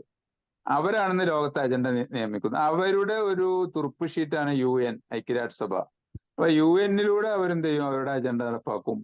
പിന്നെ ലോകത്തെ മാധ്യമങ്ങൾ അവരുടെ കയ്യിലാണ്. ഇപ്പൊ ഉദാഹരണം, അമേരിക്കയിലെ ഫോക്സ് ന്യൂസ് ആട്ടെ, BBC ആട്ടെ, മറ്റേതാട്ടെ, മറിച്ചതാട്ടെ, ഇതൊക്കെ നിയന്ത്രിക്കുന്നത് ഇന്നത്തെ ലോകത്തെ നിയന്ത്രിക്കുന്നത് അല്ലെങ്കിൽ സ്വാധീനിക്കുന്നത് പ്രധാനമായിട്ട് 5 ഘടകങ്ങളാണ്. ഒന്ന് സിനിമ, മറ്റൊന്ന് മാധ്യമം, മറ്റൊന്ന് കലാസാഹിത്യം, മറ്റൊന്ന് സ്പോർട്സ്, മറ്റൊന്ന് പിന്നെ മാധ്യമങ്ങൾ. അപ്പൊ ഇങ്ങനെ 5 സാധനങ്ങളാണ് ഇന്നത്തെ ലോകത്തെ മനുഷ്യനെ നിയന്ത്രിക്കുന്നത്. ഈ 5 സാധനങ്ങളും ഇവരെ കയ്യിലാണ്. ലോകത്തെ മാധ്യമങ്ങളാട്ടെ സ്പോർട്സ് നിയന്ത്രിക്കുക. അതാണ് സ്പോർട്സിൽ അശ്ലീലത വരാൻ കാരണം അതാണ്. എല്ലാറ്റിന്റെ പിന്നിലൂടെയും അരാജകത്വയും അധാർമികതയും പ്രചരിപ്പിച്ചിട്ട് മതരഹിതമായ ഒരു സമൂഹത്തെ സൃഷ്ടിക്കുക. അതുകൊണ്ടാണ് LGBT-യും മറ്റേതും അതും പിന്നെ ഒക്കെ ലോകത്ത് പ്രചരിപ്പിക്കുന്നത് ഇവരാണ്. അതിന് ഐക്യരാഷ്ട്രസഭ അതിന് സപ്പോർട്ട് ചെയ്യുന്നുണ്ട്. ഇപ്പൊ സ്കൂളുകളിൽ ആണും പെണ്ണും കെട്ടവരുണ്ടാക്കുക എന്നുള്ളത് ഐക്യരാഷ്ട്രസഭന്റെ അജണ്ടയാണ്. അപ്പൊ അത് ഗവൺമെന്റുകളോട് അവർ പറയും, ഗവൺമെന്റ് നടപ്പാക്കും. അതിനുവേണ്ടി ഇവരുടെ ആളുകള് സ്കൂളുകൾക്ക് ഫണ്ട് കൊടുക്കും. ഇപ്പൊ കേരള ഗവൺമെന്റിന്റെ സ്കൂളുകൾക്കൊക്കെ ഇങ്ങനത്തെ ടീമിന്റെ വിദേശ ഫണ്ട് ഇട്ടുണ്ട്. ആ വിദേശ ഫണ്ട് കിട്ടുമ്പോൾ അവർ പറയും നിങ്ങൾ എന്ത് ചെയ്യണം, അവിടെ LGBTQ അതേപോലെ പിന്നെ ജെൻഡർ ന്യൂട്രാലിറ്റി ഇതൊക്കെ പഠിപ്പിക്കണം, പെണ്ണിനെ ആണിനെ ഒരു ബെഞ്ചിൽ ഇരുത്തണം എന്നൊക്കെ പറയും. അപ്പൊ അത് ഗവൺമെന്റുകൾക്ക് അത് അനുസരിക്കേണ്ടി വരും, എന്നാലേ അവർക്ക് ഫണ്ട് ഇട്ടുള്ളൂ. അപ്പൊ ഈ രീതിയിൽ ലോകത്തെ നിയന്ത്രിക്കുന്ന ഈ ശക്തികളെ കയ്യിലാണ് ഇന്നത്തെ ലോകമാധ്യമം. അവരുടെ ഇഷ്ടപുത്രനാണ് ലോകത്ത് മുസ്ലിം ലോകത്ത് കലാപുണ്ടാക്കുന്ന ഇഖ്വാൻ മുസ്ലിമോൻ. അതുകൊണ്ട് ഇഖ്വാൻ മുസ്ലിങ്ങളുടെ മാധ്യമമാട്ടെ അത് ഷിയാക്കള മാധ്യമം അവരുടെ മതം പ്രചരിപ്പിക്കാൻ ഉപയോഗിക്കുന്നു. സുന്നികൾ എന്ന് പറയുന്ന നമ്മുടെ രാജ്യത്തെ മാധ്യമങ്ങള് തമ്മാടിത്തവും സിനിമയും അശ്ലീലവും പ്രചരിപ്പിക്കാനാണ് കൂടുതൽ ഉപയോഗിക്കുന്നത്. നമ്മൾക്കൊരു മാധ്യമ അജണ്ട ഇല്ലാത്തത് കൊണ്ട് ഇപ്പൊ സൗദിക്ക് പിന്നെ അൽ ജസീറ പറയുന്ന നുണകൾ അതേപോലെ പ്രതിരോധിക്കാൻ സാധിക്കാത്തത് കൊണ്ട് നിഷ്കളങ്കരായ ആളുകൾക്ക് എന്ത് ചെയ്യുന്നു, സൗദിന്റെ ശത്രുക്കളും അതേപോലെ ഒന്നും ചെയ്യാത്ത ഫലസ്തീനികൾക്ക് വേണ്ടി ഒന്നും ചെയ്യാത്ത ഇറാനും തുർക്കിയും ഫലസ്തീന്റെ വിമോചകരുമായിട്ട് തെറ്റിദ്ധരിക്കും. കാരണം എന്താ, നമ്മളെ ആളുകൾക്ക് മുസ്ലിം ലോകത്തിന് അഹ്ലുസുന്നക്ക് ഒരു മാധ്യമ അജണ്ട ഇല്ല. അതുകൊണ്ട് ഈ മാധ്യമങ്ങൾ പറയുന്ന ആഗോള മാധ്യമങ്ങളെ ഇസ്ലാം മാധ്യമങ്ങളും മുസ്ലിം പേരിലുള്ള ഇഖ്വാൻ മാധ്യമങ്ങളും ഷിയ മാധ്യമങ്ങളും പിന്നെ എന്ത് പറയുന്നു, എന്ത് ഛർദിക്കുന്നു അത് അപ്പടി വിഴുങ്ങാനും. ഇപ്പൊ ഞാൻ എൻ്റെ ഒരു ഉദാഹരണം പറഞ്ഞത്, ഞാന് കുറച്ച് കൊല്ലങ്ങൾക്ക് മുമ്പ് ഇറാനിൽ ഒരു ഭയങ്കര ഒരു ഒരു ജനകീയ വിപ്ലവം ഉണ്ടായി ഇറാൻ ഗവൺമെന്റിനെതിരിൽ. അവിടുത്തെ ഷിയാക്കളെന്നും അല്ലെങ്കിൽ അവിടുത്തെ ഇറാനിലെ ഭൂരിപക്ഷ ജനങ്ങൾ ഇപ്പൊ മതരഹിതരാണ്, ഒരു 60% മതമില്ലാത്തവരാന്ന് പറഞ്ഞത്. അപ്പൊ ഇവര് ഈ ഹുമൈനി മതത്തിനോടുള്ള പുച്ഛം കാരണം അവർ മതത്തെ തന്നെ ഒഴിവാക്കി. അവര് തെരുവിലേക്ക് ഇറങ്ങിയിട്ട് ഗവൺമെന്റിനെ വലിയ വെല്ലുവിളി ഉണ്ടാക്കി. ഗവൺമെന്റ് അത് ഒരുപാട് കാലത്തിന് ശേഷം പട്ടാളത്തെ ഉപയോഗിച്ച് പിന്നെ അടിച്ചമർത്തി. അങ്ങനെ ഗവൺമെന്റിനെതിരിൽ ജനങ്ങള് എല്ലാ പട്ടണങ്ങളിലും ആയിരക്കണക്കിന് ലക്ഷക്കണക്കിന് ജനങ്ങൾ തടിച്ചുകൂടി. പല ലോകമാധ്യമങ്ങളും റിപ്പോർട്ട് ചെയ്തു. അന്ന് മാധ്യമം കൊടുത്തൊരു ഫോട്ടോ എന്താ അറിയോ, നമ്മളെ മാധ്യമം ഇറാൻ ഗവൺമെന്റിന് അനുകൂലമായ അവരുണ്ടാക്കി തട്ടിക്കൂട്ടിയ ഒരു റാലിന്റെ ഫോട്ടോ ആണ് നമ്മളെ മാധ്യമം കൊടുത്തത്. ഗവൺമെന്റിനെതിരിൽ ലക്ഷക്കണക്കിന് ആളുകൾ പങ്കെടുക്കുന്ന 100 ഫോട്ടോ കൊടുത്തില്ല. അതിന് ഗവൺമെന്റിനെ അനുകൂലിക്കുന്നവരുടെ പ്രകടനം എന്ന് പറഞ്ഞിട്ടൊരു ഒരു ലേഖനം കൊടുത്തു. എന്നിട്ടൊരു ലേഖനം എഴുതി, ഇറാനിലെ ജനങ്ങള് പിന്നെ ഭൂരിപക്ഷവും ഗവൺമെന്റിന് അനുകൂലമാണ്. എനിക്കിത് ശരിക്കും അറിയാം, ഇറാനിലെ 90% ജനങ്ങൾ ഗവൺമെന്റിനെതിരാണ്. കാരണം ലോകമാധ്യമങ്ങളൊക്കെ അതന്ന് പ്രത്യേകിച്ച് അറബ് മാധ്യമങ്ങൾ നന്നായി റിപ്പോർട്ട് ചെയ്തു, ഞാൻ വായിച്ചോളാം. അപ്പൊ ഈ ലേഖനം എഴുതിയ ആളെ ഞാൻ തേടിപ്പിടിച്ചു, ചോദിച്ചു. അയാളെ ഫാറൂഖ് കോളേജിൽ നിന്ന് ഇംഗ്ലീഷ് ഡിപ്പാർട്ട്മെന്റ് റിട്ടയർഡ് ചെയ്ത വടകരക്കാരനോ കണ്ണൂക്കാരനോ ഒരാളാണ്, കുഞ്ഞബ്ദുള്ള എന്ന ഒരാളാണ് ലേഖനം എഴുതിയത്. ഞാൻ അയാളെ നേരത്തെ ഫാറൂഖ് കോളേജിൽ അയാളെ അറിയാം, അറബി കോളേജിലും അയാളെ ഫാറൂഖ് കോളേജിലും നേരിട്ട് ബന്ധമൊന്നും ഇല്ലെങ്കിലും അയാളെ എനിക്കറിയാം. അപ്പൊ ഞാൻ അയാളെ വിളിച്ച് ചോദിച്ചു, നിങ്ങൾ എന്തടിസ്ഥാനത്തിലാണ് കേൾക്കുന്നുണ്ടോ? കേൾക്കുന്നുണ്ടോ സാർ? കേൾക്കുന്നുണ്ട്, ക്ലിയർ ആണ്.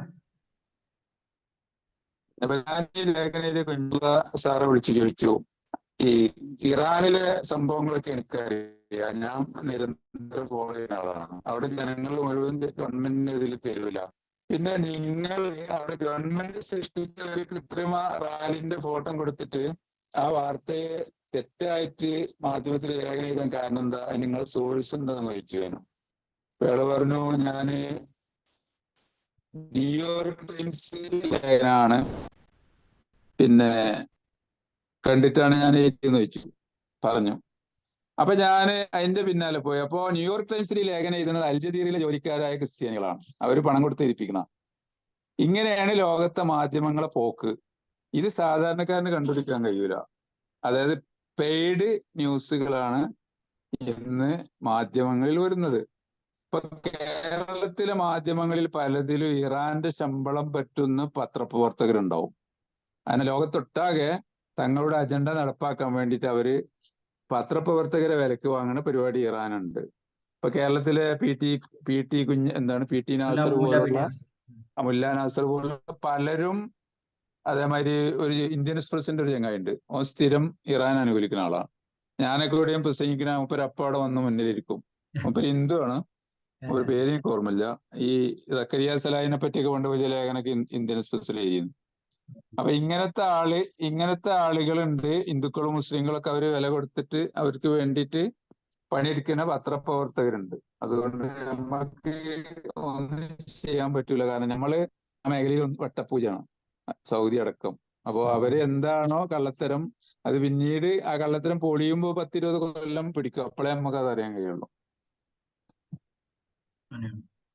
പിന്നെ ലാസ്റ്റ് ഒരു ചോദ്യം കൂടി, എന്നിട്ട് നമുക്ക് നമ്മുടെ സഹോദരന്മാർക്ക് ഈ ഒരു ചാൻസ് കൊടുക്കാം ഇൻഷാ അല്ലാഹ്.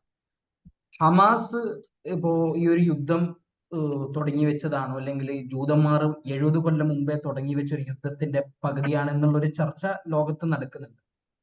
ഇപ്പോ ഹമാസ് ഒരു കൂട്ടം ആൾക്കാർ പറയുന്നുണ്ട്, ഹമാസ് പോയി അവിടെ ആക്രമിച്ചത് കൊണ്ടാണ് നമ്മളെ ഈ മുസ്ലിം സഹോദരന്മാർ 12, 15, 20,000 ആൾക്കാർ മരണപ്പെട്ട ഒരു കണക്ക് വരുന്നത്.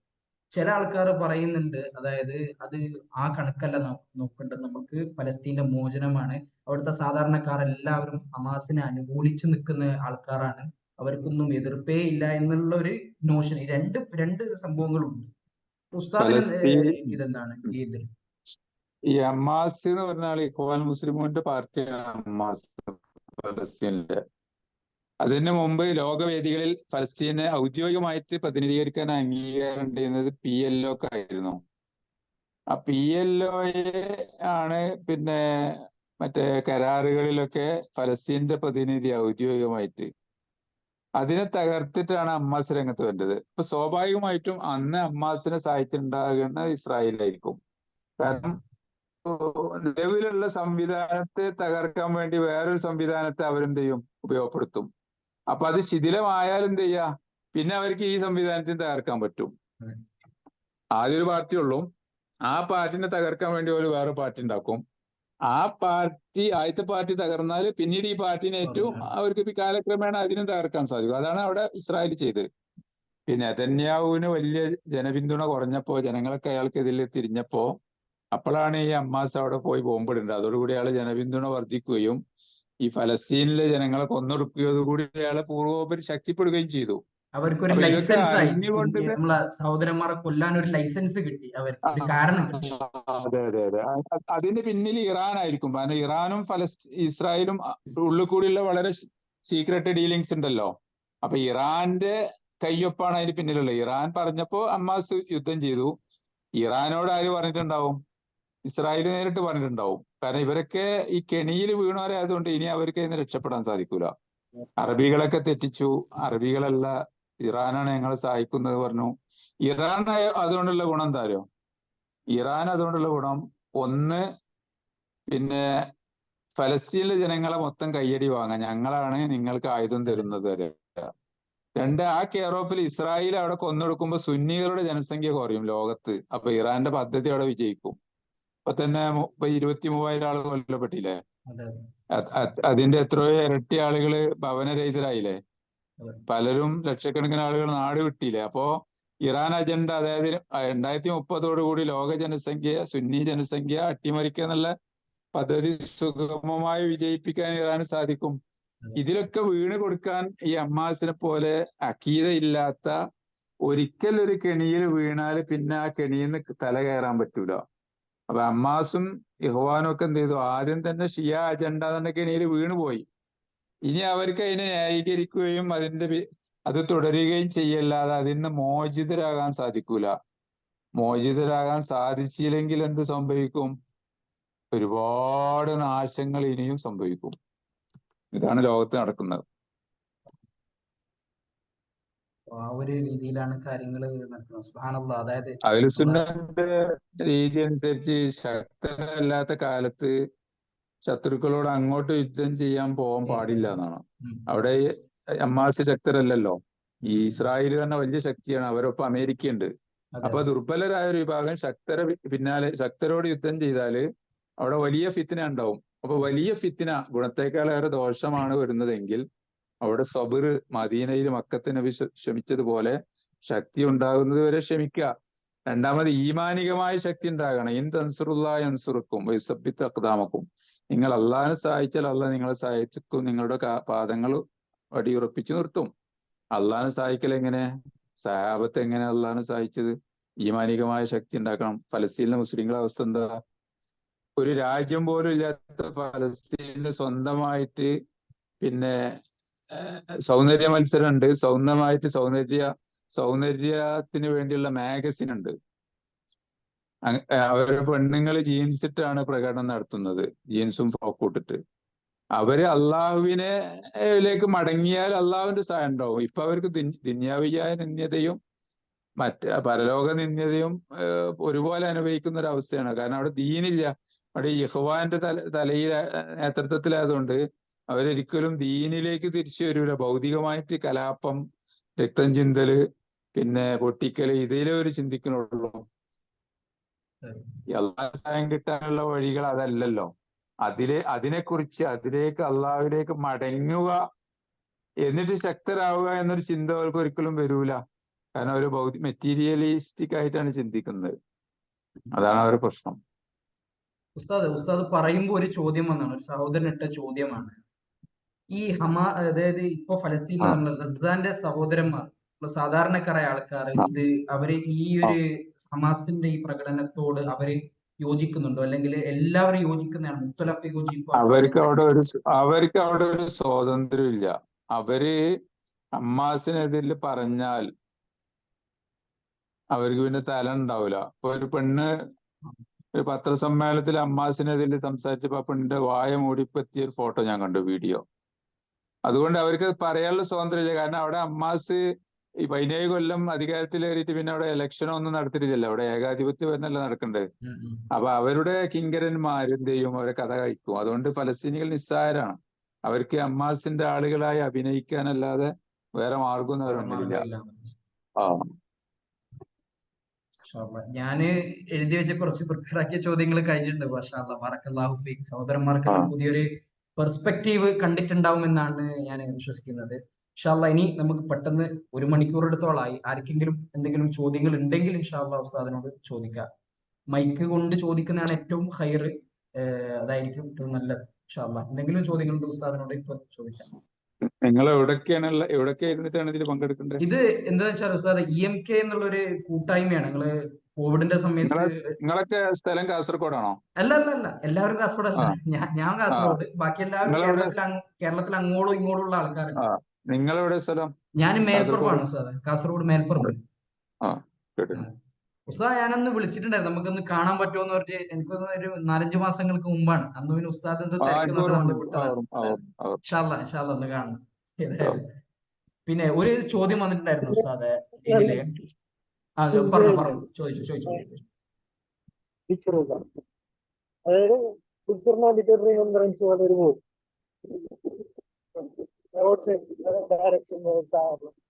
ക്ലിയർ അല്ലല്ലോ, ഓഡിയോ ക്ലിയർ അല്ലല്ലോ. ക്ലിയർ അല്ല. ഒന്ന് പറഞ്ഞു തന്നാ മതി.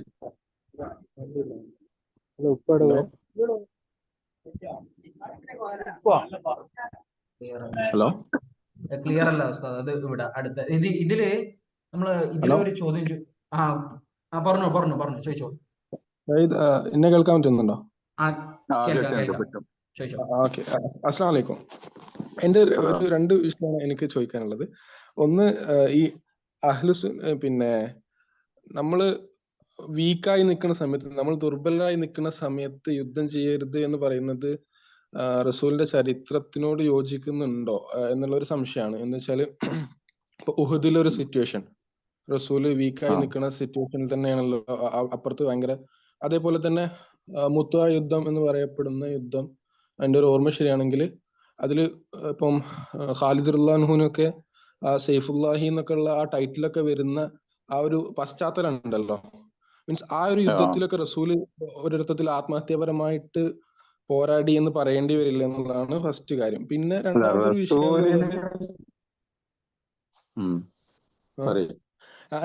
രണ്ടാമതൊരു വിഷയം എന്നുള്ളത്, ഇപ്പൊ നമ്മൾ അഖീദ ശരിയായിട്ട് മാത്രമേ ഒരു ഇതിന് പുറപ്പെടാൻ പാടുള്ളൂ എന്ന് നമ്മൾ പറയുമ്പോൾ അതിൽ ഇപ്പൊ ഉദാഹരണമായിട്ട് സുൽത്താൻ സലാഹുദ്ദീൻ അയ്യൂബിന്റെ ഒക്കെ ചരിത്രം നമ്മൾ വിസ്മരിക്കേണ്ടി വരുമോ എന്നുള്ളതാണ് എന്റെ ഒരു ഭയം. എന്ന് വെച്ചാല് സുൽത്താൻ സലാഹുദ്ദീൻ അയ്യൂബിന്റെ ഒക്കെ അഖീദ നമ്മൾ പറയുന്ന അതേപോലെ തന്നെ ആയിരുന്നു എന്ന ഞാൻ വായിച്ചതിന്റെ ഒരു മിസ്റ്റേക്ക് ആയിരിക്കാം ചിലപ്പം. അപ്പോ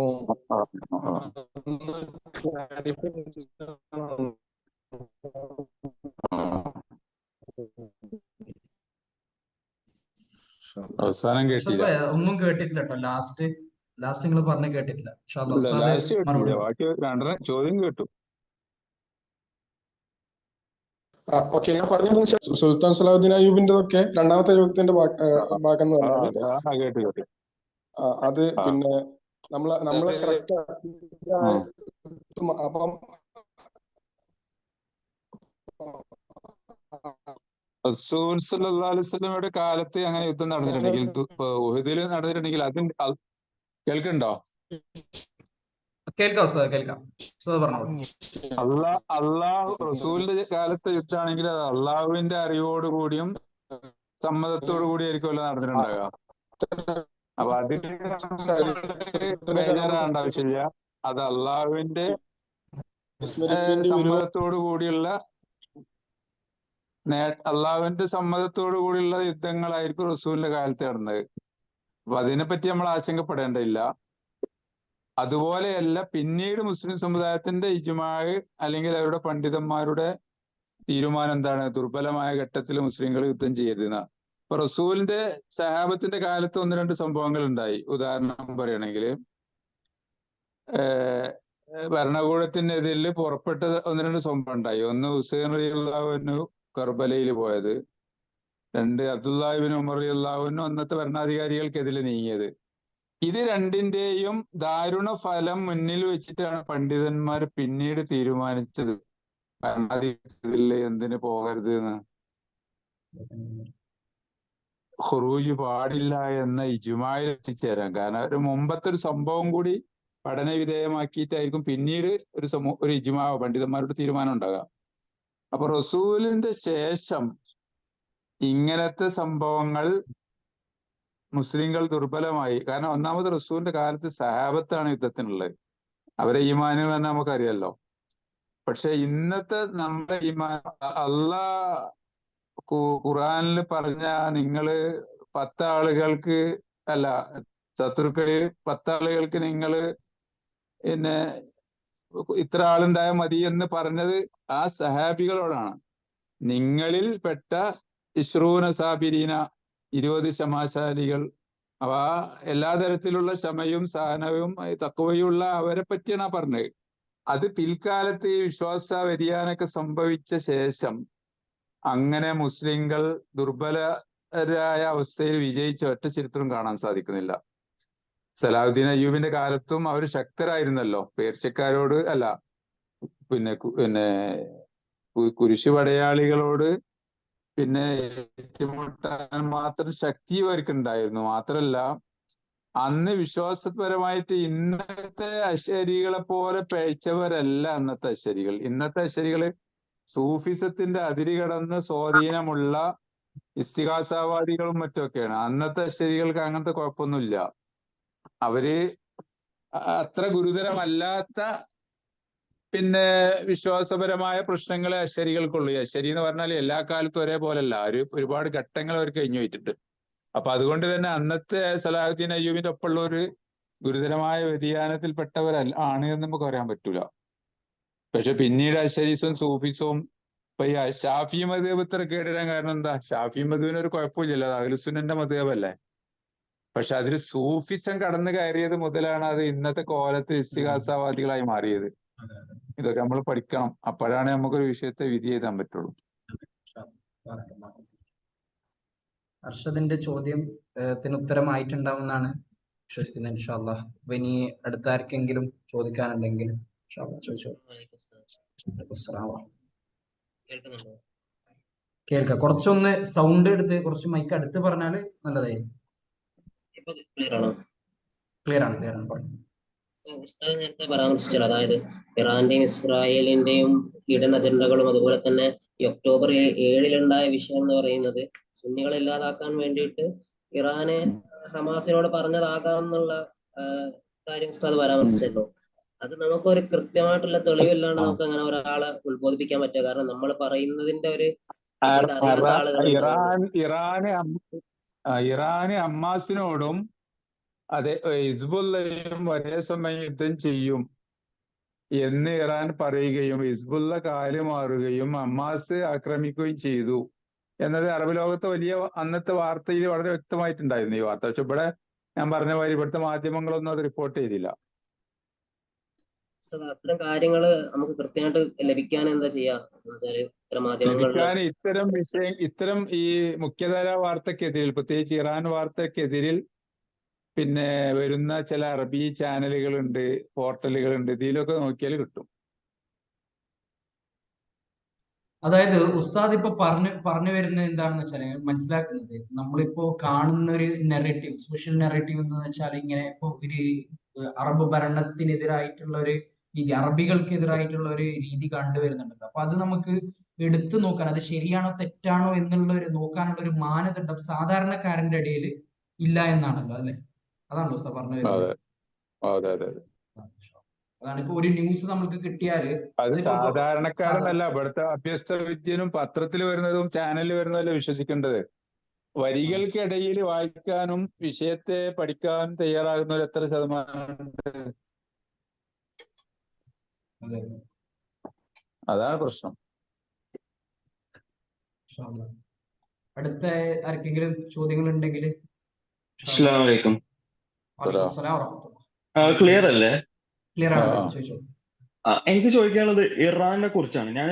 ഞാൻ ശ്രദ്ധിച്ച സംഭവമാണ്, എസ്പെഷ്യലി ഈ ട്വിറ്ററിലും സോഷ്യൽ മീഡിയയിലും ഇറാനിയൻസ് തന്നെ, അതും കൂടുതൽ വെസ്റ്റേൺ വേൾഡിൽ റിസൈഡ് ചെയ്യുന്നതും. പിന്നെ സാർ ഇപ്പൊ തന്നെ പറഞ്ഞിരുന്നു ഇന്ന് ഇതിനെക്കുറിച്ച് ഒരു ഹിന്റ് ചെയ്തിരുന്നു. അതായത് ഇറാനില് ഗവൺമെന്റ് അല്ലെങ്കിൽ ഇസ്ലാമിനെതിരെ ആയിട്ട് പോണ രീതിയിലുള്ള നമുക്ക് മെജോറിറ്റി ജനങ്ങൾ അതിൽ കാണും. ഈവൻ ടു ദ പോയിന്റ് അവർ മറ്റേ സോറോ ആസ്ട്രിയനിസത്തിന് തിരിച്ച് അതില് ആ ഒരു മതത്തിലേക്ക് കയറുന്ന രീതിയിൽ. അപ്പൊ എന്റെ ചോദ്യം ഇതാണ്, ഇപ്പൊ ഇറാൻ ഇത്രയും വീക്ക് ആയിട്ടുള്ള സ്റ്റേറ്റ് ആണോ? അതായത് ഗ്ലോബൽ ഡോമിനേഷൻ അവർ ഷിയയിസം അജണ്ട എക്സ്പോർട്ട് ചെയ്യുന്നുണ്ടെങ്കിലും അവരുടെ ഫ്യൂച്ചർ എന്താണ്, അവരുടെ സ്ട്രെങ്ത് എന്താണ് ഈ ഒരു വിത്ത് റെസ്പെക്ട് ടു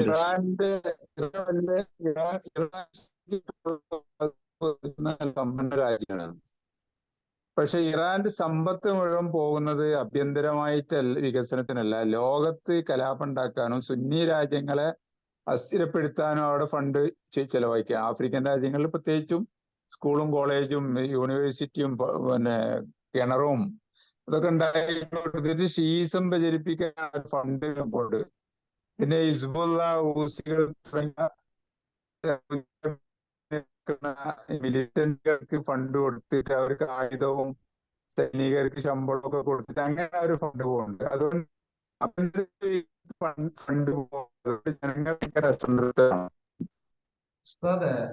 ഓഡിയോ നല്ല രീതിയിൽ ലാഗ് ആവുന്നുണ്ട്, ബ്രേക്ക് ആവുന്നുണ്ട്.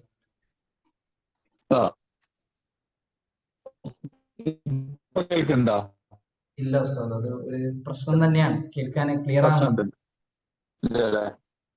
ഇവിടെ റേഞ്ച് മറ്റേ കുറഞ്ഞിട്ടുണ്ട്, അതാണ്.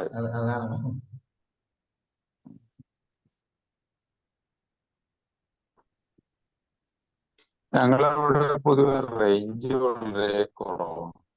ഇപ്പൊ അടുത്തൊരു ടവർ വന്നിട്ട് എന്നിട്ടും ഒരു മാറ്റമില്ല. നെറ്റ് വൈഫൈയും കൊടുത്തിട്ടുണ്ട്. എന്റെ അടുത്ത ജേഷന്റെ വീട്ടിൽ വൈഫൈ ഉണ്ട്, അതിലും കൊടുത്തിട്ടുണ്ട്. ഇപ്പൊ ശരിയായിട്ടുണ്ടെന്ന് തോന്നുന്നു സാർ, ഇപ്പൊ ഏകദേശം ക്ലിയർ ആയിട്ടുണ്ട്. അല്ല, ഇറാന്റെ ഫണ്ട് മുഴുവൻ പോകുന്നത് ആ നാട്ടിലെ ജനങ്ങളെ വികസനത്തിനല്ല, ഒക്കെ സുന്നി രാജ്യങ്ങളിൽ കലാപം ഉണ്ടാക്കാനും അവർക്ക് അവിടെ സ്ഥാപനങ്ങളും യൂണിവേഴ്സിറ്റിയും മറ്റൊക്കെ ഉണ്ടാക്കിയിട്ട് സുന്നികളെ ഷിയാക്കളാക്കാനും അവര് പ്രബോധനത്തിന് ആ ഫണ്ടും ഉണ്ട് പുറത്തേക്ക്. അതേമാതിരി ഹൂസികള്, ഹിസ്ബുള്ള പോലുള്ള മിലിറ്റന്റുകൾക്ക് അറബ് രാജ്യങ്ങളിൽ കലാപം ഉണ്ടാക്കാൻ ആയുധം കൊടുത്തിട്ടും പരിശീലനം നൽകിയിട്ടും അങ്ങനെയാണ് ആ ഒരു ഫണ്ട് പോകുന്നത്. അതുകൊണ്ടാണ് നാട്ടിലെ ജനങ്ങളെ അസംതൃപ്തരാകാൻ കാരണം. ഇവലെ വികസനത്തിനൊന്നും ഫണ്ട് പോണില്ല, ഒക്കെ പുറത്തേക്കാ പോണ്ട്. അത് ശരിക്കും കൗണ്ടർ പ്രൊഡക്റ്റീവ് അല്ലേ? അവർക്ക് അതൊരു ഫ്യൂച്ചറിൽ അവരുടെ കൺട്രിയുടെ സ്റ്റെബിലിറ്റി നഷ്ടപ്പെടാൻ ചാൻസ് ഇല്ല അങ്ങനെ വരുമ്പോൾ. ഉണ്ടാകാം. ഇങ്ങനത്തെ ആളുകൾക്ക് അവരെ തന്നെ അവരുടെ പ്രവർത്തനം അവർക്ക് വിനാകുമല്ലോ. അള്ളാഹു അതിന്റെ ഉണ്ടാവുമല്ലോ പ്രസ്ഥാനങ്ങളെ നശിപ്പിക്കാനാണ്. Thank you. നമ്മള് സമയം ലേറ്റ് ആയി പോയിട്ടുണ്ട്. ഇനി 1 or 2 ചോദ്യം മാക്സിമം, അതിൽ കൂടിയ ഉസ്താദിന്റെ സമയം നമ്മൾ കൂടുതൽ എടുക്കുന്നത് പോലെ ഉണ്ടാവും. പക്ഷെ ആർക്കെങ്കിലും ചോദ്യങ്ങളുണ്ടോ? അസ്സലാമു അലൈക്കും. വലൈക്കും സലാം. നമ്മുടെ നാട്ടിലെ ഇസ്ലാമിക്കാര് അവരുടെ ഒരു അടിസ്ഥാന ലക്ഷ്യം എന്ന് പറയുന്നത് തന്നെ ഇസ്ലാമിക രാഷ്ട്രം ഉണ്ടാക്കുക എന്നുള്ളതാണ്. പക്ഷെ അവരുടെ അണികൾ കൂടുതലും ഇപ്പൊ നിലവിലുള്ള ഇസ്ലാമിക രാഷ്ട്രങ്ങളെ ഭരണാധികാരികൾ തന്നെ അവരുടെ ഭരണത്തെ അടിസ്ഥിരപ്പെടുത്താനുള്ള രീതിയിലുള്ള പ്രവർത്തനങ്ങളും പ്രചരണങ്ങളും നടത്തുകയാണ്. ആ ഒരു ഇരട്ടത്താപ്പൽ, അത് എന്തുകൊണ്ടാണ് ഒരു നിലവിലുള്ള ഇസ്ലാമിക രാജ്യങ്ങൾ അംഗീകരിക്കാത്തത്? അതായത് ഈ ഇഖ്വാനുൽ മുസ്ലിമൂൻ ഉണ്ടാക്കിക്കേണ്ടത് അവർക്ക് അധികാരം പിടിച്ചെടുക്കാനാണ്. ഇപ്പൊ നിലവിലുള്ള ഭരണകൂടത്തെ അംഗീകരിച്ചാൽ പിന്നെ അവർക്ക് എങ്ങനെ ഭരണം കിട്ടുക? അതിന് ഒന്നുകിൽ തെരഞ്ഞെടുപ്പിലൂടെ, അല്ലെങ്കിൽ സൈനിക അട്ടിമറിയിലൂടെ, അല്ലെങ്കിൽ പട്ടാളത്തെ മാറ്റിയിട്ട്, അതായത് പട്ടാളത്തെ അവരെ ആളുകളാക്കിയിട്ട്, ഇങ്ങനെ 3-4 രീതിയിലൂടെ ഭരണം പിടിച്ചെടുക്കണം എന്നാണ് അവർ പറഞ്ഞത്. അപ്പോ ഭരണം പിടിച്ചെടുക്കാൻ വേണ്ടിയിട്ട് അവരെന്ത് ചെയ്യും? പല രീതികളും പ്രവർത്തിക്കും. നാട്ടിലെ അറബ് വസന്തൊക്കെ അവരുണ്ടാക്കിയാണ്. പക്ഷെ അറബ് വസന്തത്തിന്റെ ആസൂത്രകന്മാര് ഞാൻ നേരത്തെ പറഞ്ഞ ടീമാണ്. ഏത്? മറക്ക് പിന്നിലുള്ള യൂറോപ്യൻ ടീമാണ്. പക്ഷെ അത് പണിയെടുത്തു കൊടുത്തത് ഇഖ്വാനാണ്. കലാപം ഉണ്ടാക്കി കൊടുത്ത ഇഖ്വാനാണ്. പക്ഷെ അതിന്റെ സൂത്രധാരന്മാര് ഞാൻ പറഞ്ഞ ഡീപ്പ് സ്റ്റേറ്റ് ടീമാണ്. എന്നാൽ യൂറോപ്പില് എത്രയോ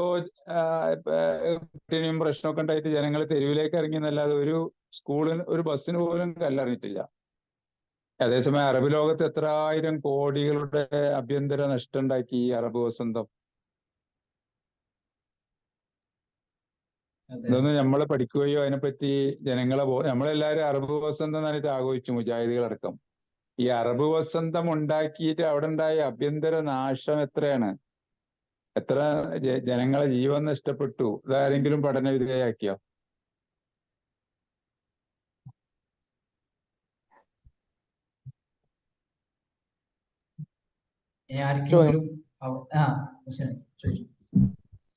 ഇവര് ഇഖ്വാൻ മുസ്ലിമിന്റെ ആളുകൾ പറയണേ ഭരണാധികാരികളെ തെരഞ്ഞെടുക്കല്, ഇസ്ലാമിക ഭരണാധികാരികളെ തെരഞ്ഞെടുക്കല് ജനാധിപത്യ രൂപത്തിലാണ്, അല്ലാതെ മക്കള് അങ്ങനെ ആ രീതിയിലല്ല എന്ന് പറയണ്ട. അതിന്റെ ഒരു ഇതെന്താണ്? അതുകൊണ്ടാണ് ഇവ എതിർക്കണമെന്നൊക്കെ പറയണ്ടത്. അതിനെ ഒന്ന് വിശദീകരണം. ഇസ്ലാമിലെ ഭരണാധികാരിയെ തെരഞ്ഞെടുക്കാൻ നിശ്ചിത രീതിയില്ല. നബി സല്ലല്ലാഹു അലൈഹി വസല്ലം അബൂബക്കറിനെ തെരഞ്ഞെടുക്കപ്പെട്ടത് നബി സല്ലല്ലാഹു അലൈഹി വസല്ലമിന്റെ ഒരു വാക്കിനെ ഇജ്തിഹാദ് ചെയ്തിട്ടാണ്. അതായത് നബി സല്ലല്ലാഹു അലൈഹി വസല്ലം അബൂബക്കറിനെ നിസ്കാരത്തിൽ ഇമാമാക്കി മരിക്കാൻ സമയത്ത്. അപ്പൊ അതിലേക്ക് താരതമ്യം ചെയ്തിട്ട് എന്ത് ചെയ്തു? അദ്ദേഹത്തിനെ ഖലീഫയാക്കി. ഉമർ റളിയല്ലാഹുവിനെ തെരഞ്ഞെടുത്ത ജനങ്ങളോ ജനാധിപത്യമല്ല, അബൂബക്കറിന്റെ സെലക്ഷനാണ്. തന്റെ പിൻഗാമി ഉമർ റളിയല്ലാഹു അങ്ങനെ അദ്ദേഹം തെരഞ്ഞെടുക്കപ്പെട്ടു, ജനാധിപത്യമല്ല. ഉസ്മാൻ റളിയല്ലാഹുവിനെ തെരഞ്ഞെടുത്തത് 6 ആളുകളുടെ ഒരു സംഘം, ഒരു സഭ ഉണ്ടാക്കിയിട്ട് ആ 6 ആളുകൾ ഭൂരിപക്ഷത്തില് ആരെയാണോ തെരഞ്ഞെടുക്കുന്നത് അയാളെ തെരഞ്ഞെടുക്കണം എന്നാണ്. അങ്ങനെയാണ് ഉസ്മാൻ റളിയല്ലാഹുവിനെ നറുക്ക് വീണത്. ചുരുക്കി പറഞ്ഞാൽ ജനാധിപത്യം എന്നുള്ള സംഭവം ഇസ്ലാമിലില്ല. അത് യൂറോപ്യന്മാരുണ്ടാക്കിയ 200 കൊല്ലം മുമ്പ് ഉണ്ടാക്കിയ ഒരു സിസ്റ്റമാണ്. ഇസ്ലാമുമായിട്ട് അതിന് യാതൊരു ബന്ധവുമില്ല.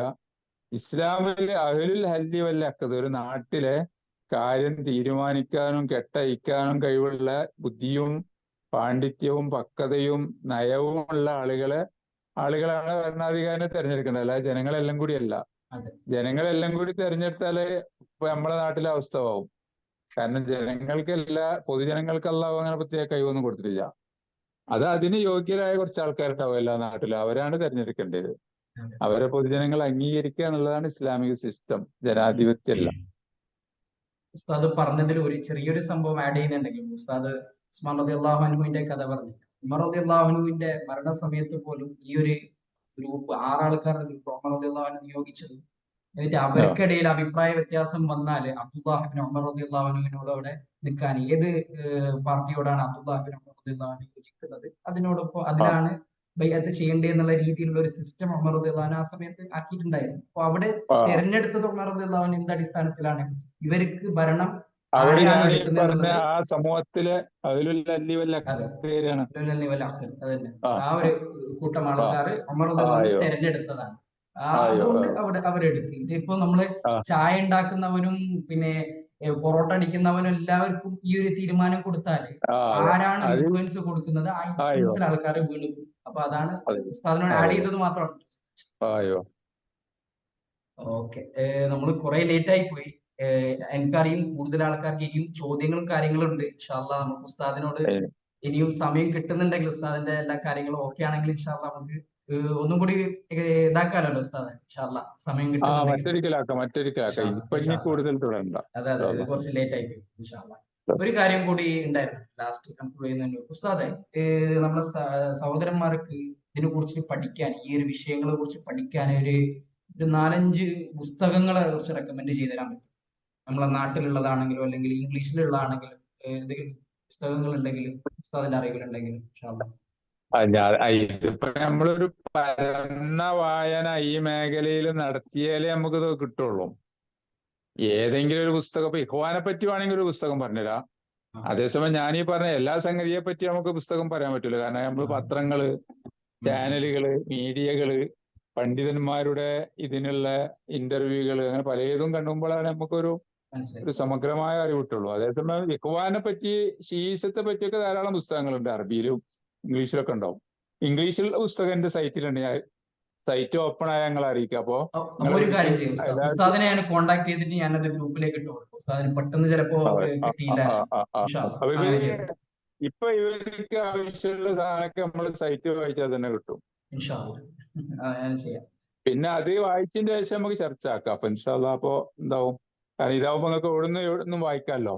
ഇൻഷാ അല്ലാഹ്. അതെ അതെ, ഇൻഷാ അല്ലാഹ്. അപ്പോ ആയിക്കോട്ടെ നമ്മള് ഇൻഷാ ഇത് അവസാനിക്കുന്നതിന് മുമ്പായിട്ട് എന്റെ സഹോദരൻ, പ്രിയപ്പെട്ട സഹോദരനായ ഉവൈസ് ഹാറൂൻ അൽ ഹിക്കമി, നമ്മളെ സൗദി അറേബ്യയില് യൂണിവേഴ്സിറ്റിയിൽ പഠിക്കുന്നതാണ്. എനിക്കൊന്ന് ഷെരീഫ് ഉസ്താദിനെ അറിയുമായിരിക്കല്ലേ ഉവൈസ് ഖാൻ? നിങ്ങൾ പരിചയം ആളെ ഉണ്ടെന്നാണ് എന്നോട് കണ്ടാല് ആളെ ഒന്ന് ഇൻഷാ കണ്ടാൽ അല്ലാഹ്. തിരക്കിടില്ല. അപ്പോൾ ഞാൻ ലാസ്റ്റ് ഒരു കൺക്ലൂഷൻ, അതായത് ഒരു നസീഹത്ത്, നമ്മൾ ചെയ്യേണ്ട എന്താണ് ഈ ഒരു ഫിത്നയേറിയ കാലഘട്ടത്തിൽ സമയത്ത് നമ്മൾ എടുക്കേണ്ട ഒരു നിലപാട് എന്താണെന്നുള്ളത് നമുക്ക് എല്ലാവർക്കും അറിയാനും വേണ്ടിയിട്ട് ഉവൈസ് ഖാനെ ഞാൻ ക്ഷണിക്കും. ഇൻഷാ അല്ലാഹ്. അസ്സലാമു അലൈക്കും വറഹ്മത്തുള്ളാഹി വബറകാതുഹു. സൗണ്ട് ക്ലിയർ ആണല്ലോ? അൽഹംദുലില്ലാഹ്, അല്ലാഹു ബാരിക് ഫീക്കും. ക്ലിയർ ആണ് ഉവൈസ് ഖാൻ? ബറക്കല്ലാഹ്. മാഷാ അല്ലാഹ്. ലാസ്റ്റ് നബാൻ സാഹിബ് പറഞ്ഞ കാര്യം ചുരുങ്ങി എന്നോട് എന്ന പോലെ നിങ്ങൾ ഓരോരുത്തർ ഓർമ്മപ്പെടുത്താൻ ഞാൻ ഉദ്ദേശിക്കുന്നത് ഈ ചുരുങ്ങിയ സമയം കൊണ്ട്. പിന്നെ അബ്ദുറഹ്മാൻ ഉസ്താദിനെ ഞാൻ വീട്ടിൽ പോയിട്ടും പലപ്പോഴും കണ്ടിട്ടുണ്ട്. പക്ഷെ ഉസ്താദിനെ ചിലപ്പോൾ പേര് കൊണ്ട് മാത്രം എന്നെ ഓർമ്മ വന്നു കൊള്ളണമെന്നില്ല. അതെ പേര് അതെ ഞങ്ങള് ജാമിൽ ഹിന്ദിന്നാവുമ്പോ എഴുതിയിട്ടുണ്ട്, ഓർമ്മ ഉണ്ടാവില്ല. ഉസ്താദിന്റെ അതൊക്കെ വീട്ടിലേക്ക് ഈ വിഷയങ്ങൾ പഠിക്കാൻ തന്നെ വന്നിട്ടുണ്ട്. ആ ഒരു ബന്ധാണ് ഞങ്ങൾ പരസ്പരം. അല കുല്ലി ഹാൽ, ബിസ്മില്ലാ അൽഹംദുലില്ലാ വസ്സലാത്തു വസ്സലാമു അലാ നബിയില്ലാ വഅലാ ആലിഹി വസഹ്ബിഹി വമൻ വാല. പ്രിയപ്പെട്ട കൂട്ടുകാരെ, അൽഹംദുലില്ലാ നമ്മുടെ ബഹുമാന്യനായ ഉസ്താദ് അബ്ദുറഹ്മാൻ ആദിർശ്ശേരി, അല്ലാഹു ബാരിക് ഫീഹിം വ യുതവിൽ ഉംറഹും അല്ലാഹു യഹ്ഫളക്കും, ഒരുപാട് പ്രധാനപ്പെട്ട ഇസ്ലാമിനെ തകർക്കാൻ വേണ്ടി പരിശ്രമിച്ചുകൊണ്ടിരിക്കുന്ന 2 ഫിറഖകൾ, 2 സെക്റ്റുകളെ കുറിച്ച്, അവരുടെ എന്താ പറയുക, കുതന്ത്രങ്ങളെ കുറിച്ചും പ്ലാനുകളെ കുറിച്ചും ഒരുപാട് വിഷയം ഉസ്താദ് ഇവിടെ നമ്മളായിട്ട് പങ്കുവെച്ചു. അപ്പോൾ ഉസ്താദ് ഈ കാര്യങ്ങളൊക്കെ പറഞ്ഞത് നമുക്ക് ഏത് ബാബിന്റെ കീഴിലേക്ക് കൊണ്ടുവരാന്ന് ചോദിച്ചാൽ അത്തഹ്ദീർ മിനൽ മുഖാലിഫ്, അതായത് അഹ്ലുസുന്നയുടെ വിശ്വാസത്തിനും നിലപാടിനും വിപരീതമായി പ്രവർത്തിച്ചുകൊണ്ടിരിക്കുന്ന അഖദിയൻ മൻഹജിയൻ, അഖീദപരമായിട്ടും മൻഹജപരമായിട്ടും പ്രവർത്തിച്ചുകൊണ്ടിരിക്കുന്ന വ്യക്തികളെക്കുറിച്ചും ഫിആത്തുകളെക്കുറിച്ചും കൂട്ടത്തെക്കുറിച്ചും ജനങ്ങളെ വാൺ ചെയ്യാന്നത് അത് അഹ്ലുസുന്നയുടെ ഒരു അഖീദയാണ്. അഹ്ലുസുന്നയുടെ എന്താ പറയുക, എല്ലാവരും വിശ്വസിച്ചു പോരുന്ന ഒരു അഖീദയാണ്. പ്രവാചകൻ സല്ലല്ലാഹു അലൈഹി വസല്ലമയുടെ കാലത്ത് തന്നെ എന്താ പറയാ ദുൽഖുവൈസിറ എന്ന് പറഞ്ഞിട്ട് ഒരു ഹദീസ് ഉണ്ട്. ദുൽഖുവൈസിറന്റെ സന്താനപരമായി അദ്ദേഹത്തിന്റെ ത്വരീഖയിൽ ഉണ്ടാകുന്ന ആൾക്കാരാകും പിന്നീട് ഖവാരിജാവ എന്നൊരു സദസ്സിൽ നിന്ന് പ്രവാചകൻ സല്ലല്ലാഹു അലൈഹി വസല്ലം ദുൽഖുവൈസിറിനെ കുറിച്ച് പറഞ്ഞിട്ടുണ്ട്. അതേപോലെ തന്നെ ബിഅസ അഖുൽ അഷീറ എന്ന് പറയുന്ന വേറൊരു ഹദീസ് പ്രവാചകൻ സല്ലല്ലാഹു അലൈഹി വസല്ലം പറയേണ്ടടുത്ത ഒരാളെ അദ്ദേഹത്തിലേക്ക് ചൂണ്ടിക്കൊണ്ട് തന്നെ ആളെ മനസ്സിലാകുന്ന രൂപത്തിൽ തന്നെ എന്താ പറയാ അദ്ദേഹത്തെ കുറിച്ച് വാൺ ചെയ്തു, അല്ലെങ്കിൽ അദ്ദേഹത്തിന്റെ പറയപ്പെടേണ്ട ഒരു കാര്യത്തെ കുറിച്ച് എടുത്തു പറഞ്ഞു. ഇപ്പൊ പ്രവാചകൻ സല്ലല്ലാഹു അലൈഹി വസല്ലമയുടെ ഹദീസുകളിലും ഖുർആനി തന്നെ നമുക്ക് പല ഉദാഹരണങ്ങളും കാണാം. ഇസ്ലാമികിന് ഘടകവിരുദ്ധമായിട്ടുള്ള വിശ്വാസം പേറിയ മറ്റ് മതസ്ഥരെയും മുനാഫിക്കുകളെയും ഒക്കെ എടുത്ത് എക്സ്പോസ് ചെയ്യുന്നത്. അപ്പോ ഇസ്ലാം എന്ന് പറഞ്ഞാൽ ഇതിലുള്ള ഹക്കിനെ സ്ഥിരപ്പെടുത്തലും ബാത്തിലിനെ തിരിച്ചറിഞ്ഞ് തള്ളലാണ്.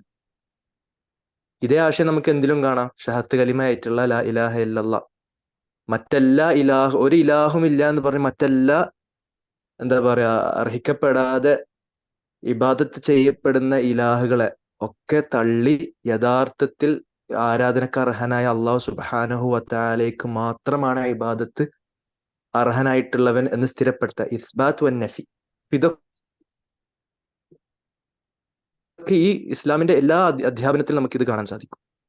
അപ്പോ ഉസ്താദ് ഇപ്പൊ ചുരുക്കി സംസാരിച്ചത് ഖവാരിജിന്റെ ഒരുപാട് അടയാളങ്ങൾ ഒത്തിണങ്ങിയ, അല്ലെങ്കിൽ ഒരുപാട് അടയാളങ്ങളും സ്വഭാവങ്ങളും ഒത്തിണങ്ങിയ ഇഖ്വാനുൽ മുസ്ലിമൂനെ കുറിച്ചും പഴയ കാലത്ത് തന്നെ ഇസ്ലാമിനെ അകത്തു നിന്നും പുറത്തു നിന്നും നശിപ്പിക്കാൻ ശ്രമിച്ചുകൊണ്ടിരിക്കുന്ന, അല്ലെങ്കിൽ പണ്ടേ ഇന്നും ശ്രമിച്ചുകൊണ്ടിരിക്കുന്ന ഷിഈ റാഫിദി കൂട്ടത്തെ കുറിച്ചാണ് സൂചിപ്പിച്ചത്.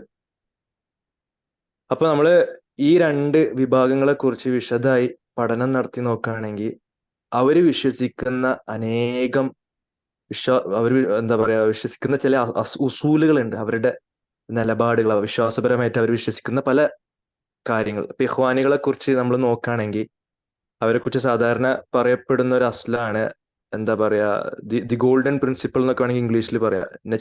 നജ്തമി അലാ മത്തഫഖ്ന വനഅ്ദുറു ബഅ്ദുനാ ബഅ്ദൻ ഫീമാ ഇഖ്തലഫ്നാ. നമുക്കെല്ലാവർക്കും പരസ്പരം യോജിപ്പുള്ള കാര്യങ്ങൾ ഒന്നിച്ചു നിൽക്കുക. എന്തെങ്കിലും അഭിപ്രായ വ്യത്യാസം ഉണ്ടെങ്കിൽ അതൊക്കെ പരസ്പരം നമുക്ക് വിട്ടുവീഴ്ച ചെയ്തു കൊടുക്കുക. അതുകൊണ്ടാണ് സാധാരണ ഇഖ്വാനുൽ മുസ്ലിമൂന്റെ വേദിയിൽ സൂഫികളും ഷിയകളും അഖദി വ്യത്യാസങ്ങളെ പരിഗണിക്കാതെ എല്ലാവരും ഒരേപോലെ ഒന്നിച്ചൊരു വേദിയിൽ ഇരിക്കുന്ന ഒരു കാഴ്ച നമുക്ക് ഇഖ്വാനികളുടെ ഇടയിൽ കാണാൻ സാധിക്കുന്നത്. അത് അവര് വിശ്വസിക്കുന്ന ഒരു അസ്ല അതായതുകൊണ്ടാണ്. പിന്നെ അവരുടെ പ്രധാനപ്പെട്ട ഒരു ആദർശമാണ് ജവാസുൽ ഖുറൂജ് അലാ വലിയിൽ അംർ.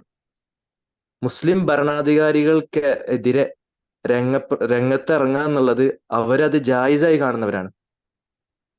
മൊത്തത്തിൽ പറഞ്ഞാൽ അവർ മുസ്ലിം ഭരണാധികാരിയെ തെക്ഫീർ ചെയ്യുന്നത് മുതൽ പിന്നെ അവർക്ക് എതിരെ പുറപ്പെടുന്നത് ജായിസ് ആണെന്നാണ് അടിസ്ഥാനപരമായിട്ട് അവർ വിശ്വസിക്കുന്നത്. പിന്നെ അതിലേക്ക് അവർ ഒരുപാട് തഅ്വീലാത്തുകൾ വേറെ കൊണ്ടുവരികയാണ്. ഫാസിഖാണെങ്കിൽ മാത്രമേ ഇറങ്ങാൻ പറ്റുള്ളൂ, എന്നിട്ട് പിന്നെ എല്ലാ ഭരണാധികാരും എക്കാലത്തും ഫുസാഖുകളാണെന്നുള്ള രൂപത്തിലാണ് അവരെ വ്യാഖ്യാനങ്ങൾ കാണാം.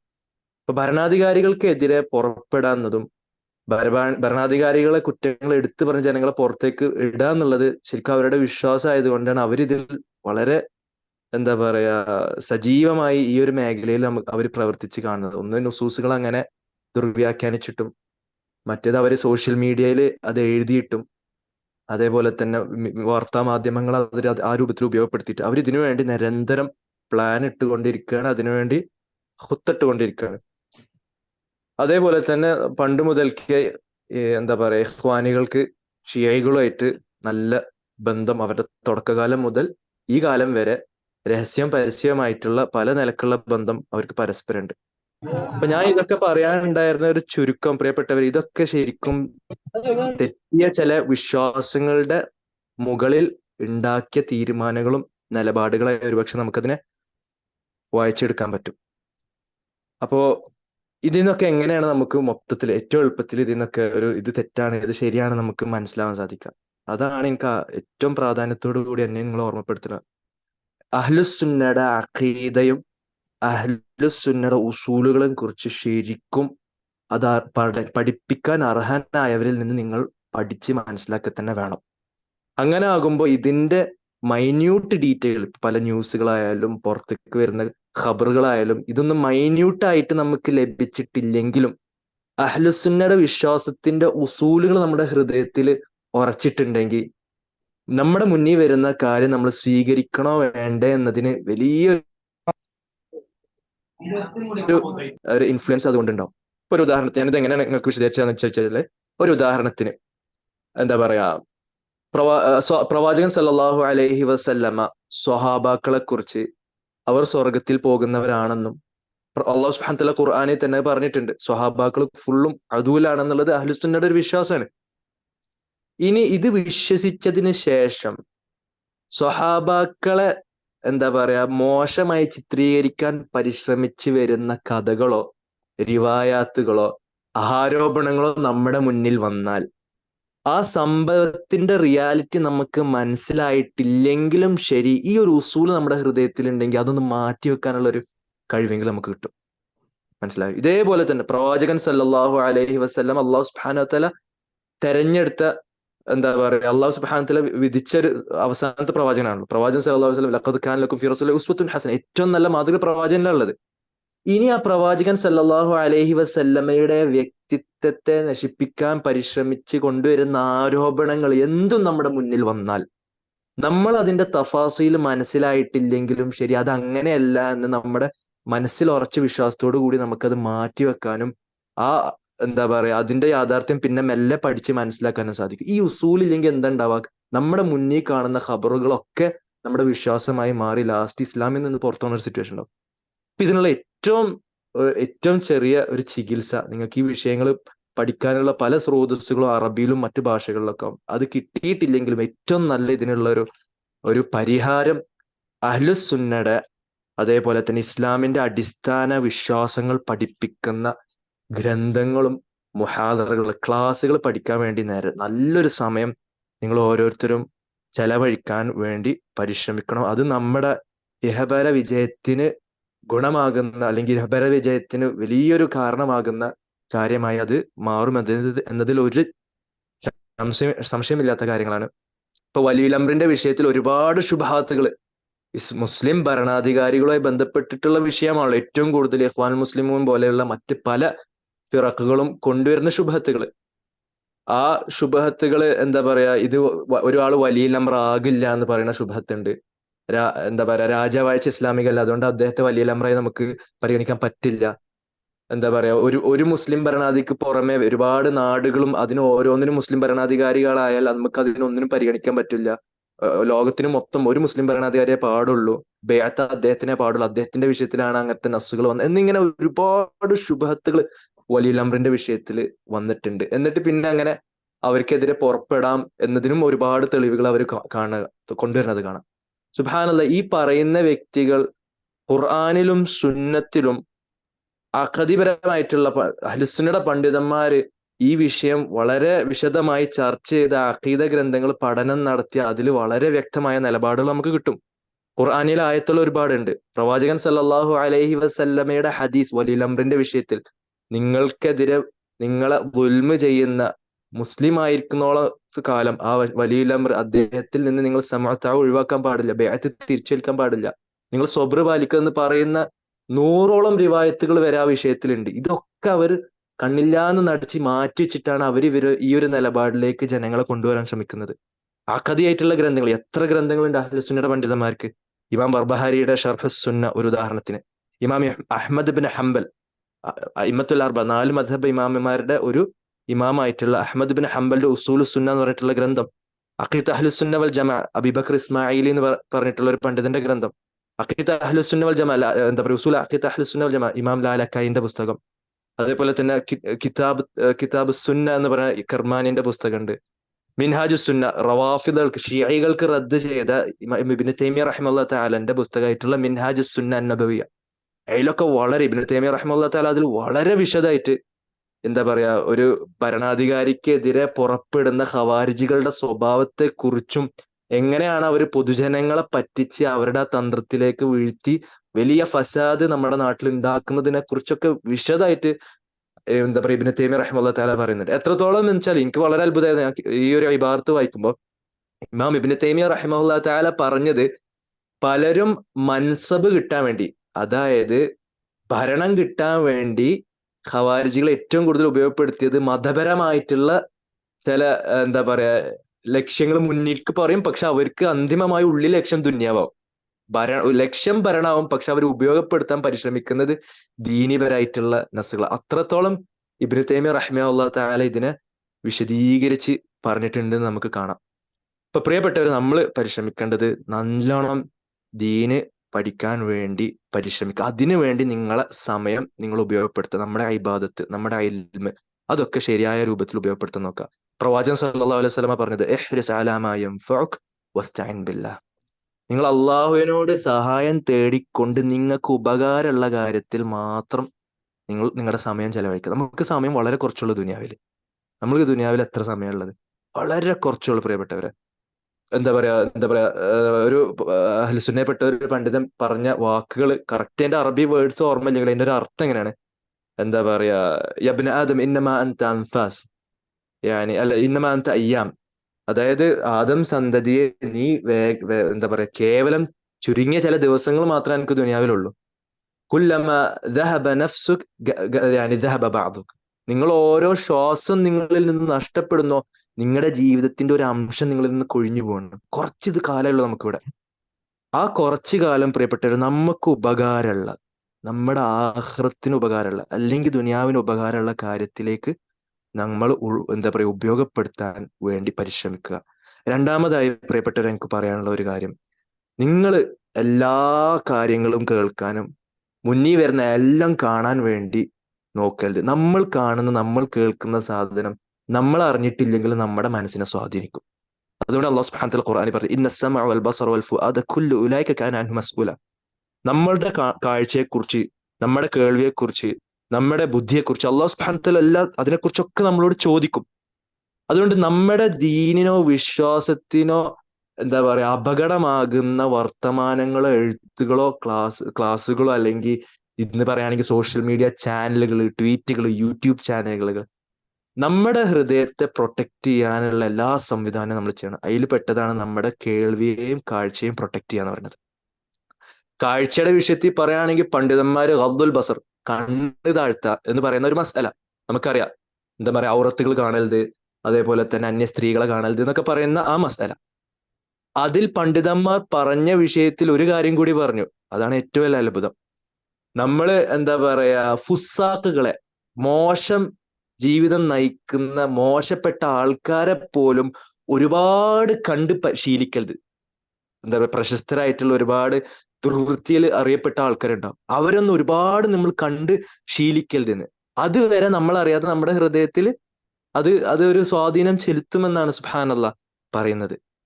അതിൽപ്പെട്ട ഒരു കാര്യമാണ് എന്താ പറയാ, തെറ്റിൽ അറിയപ്പെട്ട ആൾക്കാർ, മുബ്തദികളായിട്ടുള്ള ആൾക്കാർ, അല്ലെങ്കിൽ ഇന്ന വിഷയത്തിൽ പിഴവുള്ള ആൾക്കാർ. പ്രത്യേകിച്ച് നമ്മുടെ ഇന്നത്തെ കാലത്ത് നോക്കുകയാണെങ്കിൽ പല സോഷ്യൽ മീഡിയ സംവാദങ്ങളും അതേപോലെ തന്നെ പോഡ്കാസ്റ്റിലും മറ്റേതൊക്കെ ഒരുപാട് പേര് സംസാരിക്കും. നമ്മൾ എന്നിട്ട് എന്താ പറയുക, ക്ലബ് ഹൗസ് പോലത്തെ ചാനലുകൾ, അതിൽ നിന്നിട്ട് യുക്തിവാദികളെ കേൾക്കാൻ പോകും, സൂഫികളത് കേൾക്കാൻ പോകും, ഖവാരിജത്തുകൾ കേൾക്കാൻ പോകും, മുൽഹിദീങ്ങളെ ഇങ്ങനെ ഒരു പരിധിയില്ലാതെ കേൾക്കാണ്. പ്രിയപ്പെട്ടവർ, നമ്മുടെ അഹ്ലുസുന്നക്ക് ആ വിഷയത്തിൽ പോലും കൃത്യമായ നിലപാടുണ്ട്. അല്ലാഹു സുബ്ഹാനഹു വ തആല ഖുർആനിൽ പറഞ്ഞത് സൂറത്തുൽ നിസായിലെ എന്താ പറയാ 140-ാമത്തെ ആയത്തിലും സൂറത്തുൽ അൻആമിലെ 78-ാമത്തെ എന്താ പറയാ 68-ാമത്തെ ആയത്തിൽ എന്താ പറയാ, ഇപ്പോ സൂറത്തുൽ അൻആമിലെ ആയത്ത് നോക്കുക, ഇദാ റഅയ്തല്ലദീന യഖൂദൂന ഫീ ആയാതിന ഫഅരിദ് അൻഹും ഹത്താ യഖൂദു ഫീ ഹദീസിൻ ഗൈറി. അതായത് ആരെങ്കിലും അല്ലാഹു സുബ്ഹാനഹു വ തആലയുടെ ആയത്തുകൾക്കെതിരെ സംസാരിക്കുന്നത് നിങ്ങൾ കേട്ടാൽ നിങ്ങൾ അവരിൽ നിന്ന് മാറി നിൽക്കുക, അവർ മറ്റൊരു വിഷയം സംസാരിക്കുന്നത് വരെ.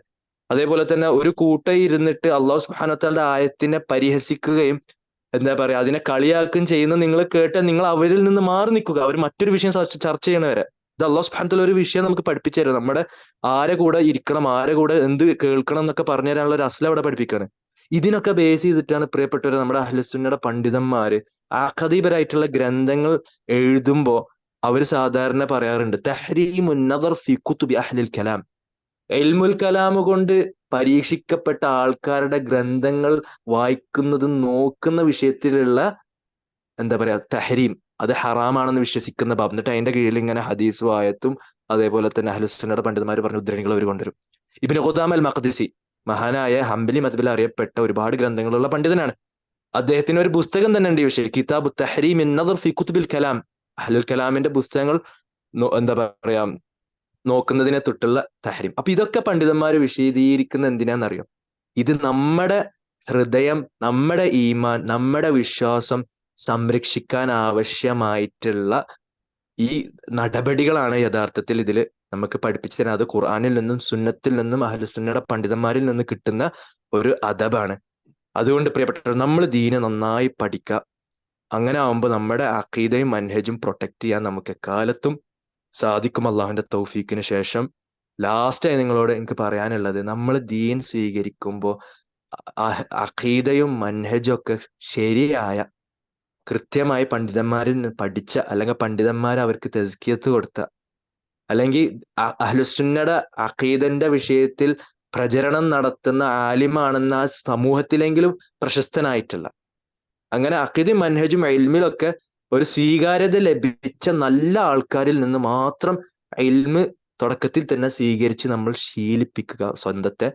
ഇബ്നു സിരീൻ റഹിമഹുല്ലാഹു തആല പറഞ്ഞ ഒരു ഉപദേശം പറഞ്ഞ് ഞാനിവിടെ അവസാനിപ്പിക്കുകയാണ്. ഇന്ന ഹാദൽ ഇൽമ ദീനുക് ഫൻദുർ അമ്മൻ തഅഖുദൂന ദീനക്കും. ഈ ഇൽമ് എന്ന് പറഞ്ഞാൽ അത് നിങ്ങളുടെ ദീനാണ്, നിങ്ങളുടെ ആഖിറത്ത് തീരുമാനിക്കാൻ പോണ കാര്യമാണ്. ഫൻദുർ അമ്മൻ തഅഖുദൂന ദീനക്കും. നിങ്ങൾ ആരിൽ നിന്ന് ഈ ഇൽമ് സ്വീകരിക്കുന്നു നിങ്ങൾ പ്രത്യേകം ശ്രദ്ധിച്ചോ. കാരണം ഇത് നമ്മുടെ ആഖിറത്തും നമ്മുടെ നിലപാടും തുടർന്ന് നമ്മുടെ ദുനിയാവിൽ തന്നെ ബാധിക്കുന്ന വിഷയമായതുകൊണ്ട് നല്ലോണം ശ്രദ്ധിക്കുക. അല്ലാഹു സുബ്ഹാനഹു വ തആല എല്ലാവിധ തൗഫീക്കും ഈ കൂട്ടത്തിനും ഇത് ഇങ്ങനെ ഒരു ജിൽസ വെക്കാൻ പരിശ്രമിച്ച നബ്ഹാനും മറ്റു സുഹൃത്തുക്കൾക്കും എല്ലാ തൗഫീക്കും നൽകി അനുഗ്രഹിക്കട്ടെ. ഒരുപാട് ഉപകാരപ്രദമായിട്ടുള്ള ഇത്തരം ജിൽസകൾ ഇനിയും വരട്ടെ. വിഷയങ്ങൾ പഠിക്കാനും പുസ്തകങ്ങൾ പഠിക്കാനും കിതാബുകൾ വായിക്കാനും സലഫുകളുടെ പല നമുക്ക് ജീവിതത്തെക്കുറിച്ചും പരിചയപ്പെടാനും അഹ്ലുസുന്നയുടെ പണ്ഡിതന്മാരെ കുറിച്ച് മനസ്സിലാക്കാനൊക്കെ ഉള്ള ജിൽസകൾ ഇനിയും വരട്ടെ. അല്ലാഹു സുബ്ഹാനഹു വ തആല എല്ലാവിധ തൗഫീക്കും നൽകി അനുഗ്രഹിക്കട്ടെ. ബാറക്കല്ലാഹു ഫീനാ വഫീക്കും വസല്ലല്ലാഹു അലാ സയ്യിദിനാ മുഹമ്മദ് വഅലാ ആലിഹി വസഹ്ബിഹി അജ്മഈൻ. അസ്സലാമു അലൈക്കും വറഹ്മത്തുള്ളാഹി വബറകാതുഹു. വഅലൈക്കും അസ്സലാം വറഹ്മത്തുള്ളാഹി വബറകാതുഹു. പ്രട്ടി മച്ച് ഒരു വലിയൊരു സെഷന്റെ ചെറിയൊരു കൺക്ലൂഷൻ തന്നിട്ട് നമുക്ക് നല്ലൊരു രീതിയിലൊരു റിഫ്രഷ്മെന്റ് നമുക്ക് കിട്ടിയെന്നാണ് എനിക്ക് തോന്നുന്നത്. ബറക്കല്ലാഹു ഫീക്കും ജസാക്കുമുല്ലാഹു ഖൈറൻ. പിന്നെ ഇൻഷാ അല്ലാഹ് എനിക്ക് ഉസ്താദിന് നല്ല ലേറ്റ് ആയിട്ടുണ്ട്. ഇൻഷാ അല്ലാഹ് അപ്പൊ നമ്മൾ എന്ത് ചെയ്യണം, ഈ ഒരു അഡ്വൈസ്, ഈ സെഷനിൽ കിട്ടിയ അഡ്വൈസുകൾ നമ്മൾ മുമ്പിലോട്ട് നമ്മുടെ ജീവിതത്തിൽ പകർത്തണം. ഇൽമ് സ്വീകരിക്കുന്ന ആരിൽ നിന്നാണെന്നുള്ള കാര്യങ്ങൾ നമ്മൾ പ്രത്യേകിച്ച് ഇത്രയും ഫിത്നയേറിയ, അതായത് സലഫി വേഷം ധരിച്ച് സലഫിയത്തിനെതിരായിട്ട് പ്രവർത്തിക്കുന്ന ആൾക്കാരെ നമ്മൾ വളരെയധികം സൂക്ഷിക്കണം. എപ്പോഴും പണ്ഡിതന്മാരും തുല്ലാബുകളെ ഇടയിൽ നമ്മൾ നിൽക്കാന്ന് നോക്കണം നമ്മൾക്ക് എപ്പോഴും. കാരണം നമ്മുടെ ആ ഒരു പാത്ത് എന്ന് പറയുന്നത്, ഇൽമിന്റെ പാത്ത് എന്ന് പറയുന്നത് ഇവരൊക്കെയാണ്. നമ്മൾ ആ ഒരു രീതിയിൽ നല്ല രീതിയിൽ നമുക്ക് നോക്കണം. നമ്മൾ ഈ ഒരു സെഷന് വേണ്ടിയിട്ട് ഞാൻ ചെറിയൊരു കാലയളവിലാണ് ഉസ്താദിനോട് ചോദിച്ചത്. ഈ ഒരു സെഷന് വേണ്ടിയിട്ട് ഉസ്താദ് നല്ല രീതിയിൽ തന്നെ ഉസ്താദ് ഈ സെഷൻ എടുക്കാൻ നമുക്ക് നോക്കാമെന്നെല്ലാം പറഞ്ഞ് തുടങ്ങിയതാണ്. ബറക്കല്ലാഹു ഫീക്കും. ഉസ്താദിന് ഇനിയും ഇതുപോലത്തെ കാര്യങ്ങൾ നമ്മുടെ സമൂഹത്തിന് വേണ്ടി ചെയ്യാനുള്ള തൗഫീഖ് അല്ലാഹു തരട്ടെ. ഇനിയും നല്ല രീതിയിൽ ഇങ്ങനത്തെ കാര്യങ്ങൾ ചെയ്യണമെന്നും ഉസ്താദിന്റെ സൈറ്റ് ആക്റ്റീവ് ആവണമെന്ന് തന്നെയാണ് എല്ലാവർക്കും ആഗ്രഹം. ഇൻഷാ അല്ലാഹ് അത് എത്രയും പെട്ടെന്ന് ആവട്ടെ. അല്ലാഹുവിന്റെ തൗഫീഖ് ഉണ്ടാവട്ടെ. ഈ സെഷനിൽ നമ്മുടെ സ്റ്റാർട്ടിങ് ഉണ്ടായ ഇബ്രാഹിം ഖാന്റെയും പിന്നെ നമ്മുടെ ഉവൈസ് ഖാന്റെയും ഉണ്ടായ അഡ്വൈസുകളും നസീഹത്തുകളും വളരെയധികം ഉപകാരപ്പെട്ടിട്ടുണ്ടെന്നാണ് എല്ലാവർക്കും വിചാരിക്കുന്നത്. ഇൻഷാ അല്ലാഹ് അവർക്കെല്ലാം ഇനിയും ഇതുപോലത്തെ കാര്യങ്ങൾ ആൾക്കാരുടെ ഇടയിലും ബാക്കിയുള്ള സമൂഹത്തിന്റെ ഇടയിലും എത്തിച്ചു കൊടുക്കാനുള്ള തൗഫീഖ് അല്ലാഹു കൊടുക്കട്ടെ. എന്തെങ്കിലും തെറ്റുകൾ കാര്യങ്ങൾ വന്നിട്ടുണ്ട് അല്ലാഹു കൊടുക്കട്ടെ. സുബ്ഹാനക്കല്ലാഹുമ്മ വബിഹംദിക അശ്ഹദു അൻ ലാ ഇലാഹ ഇല്ലാ അൻത അസ്തഗ്ഫിറുക വഅതൂബു ഇലൈക്. السلام عليكم ورحمة الله وبركاته. وعليكم السلام ورحمة الله.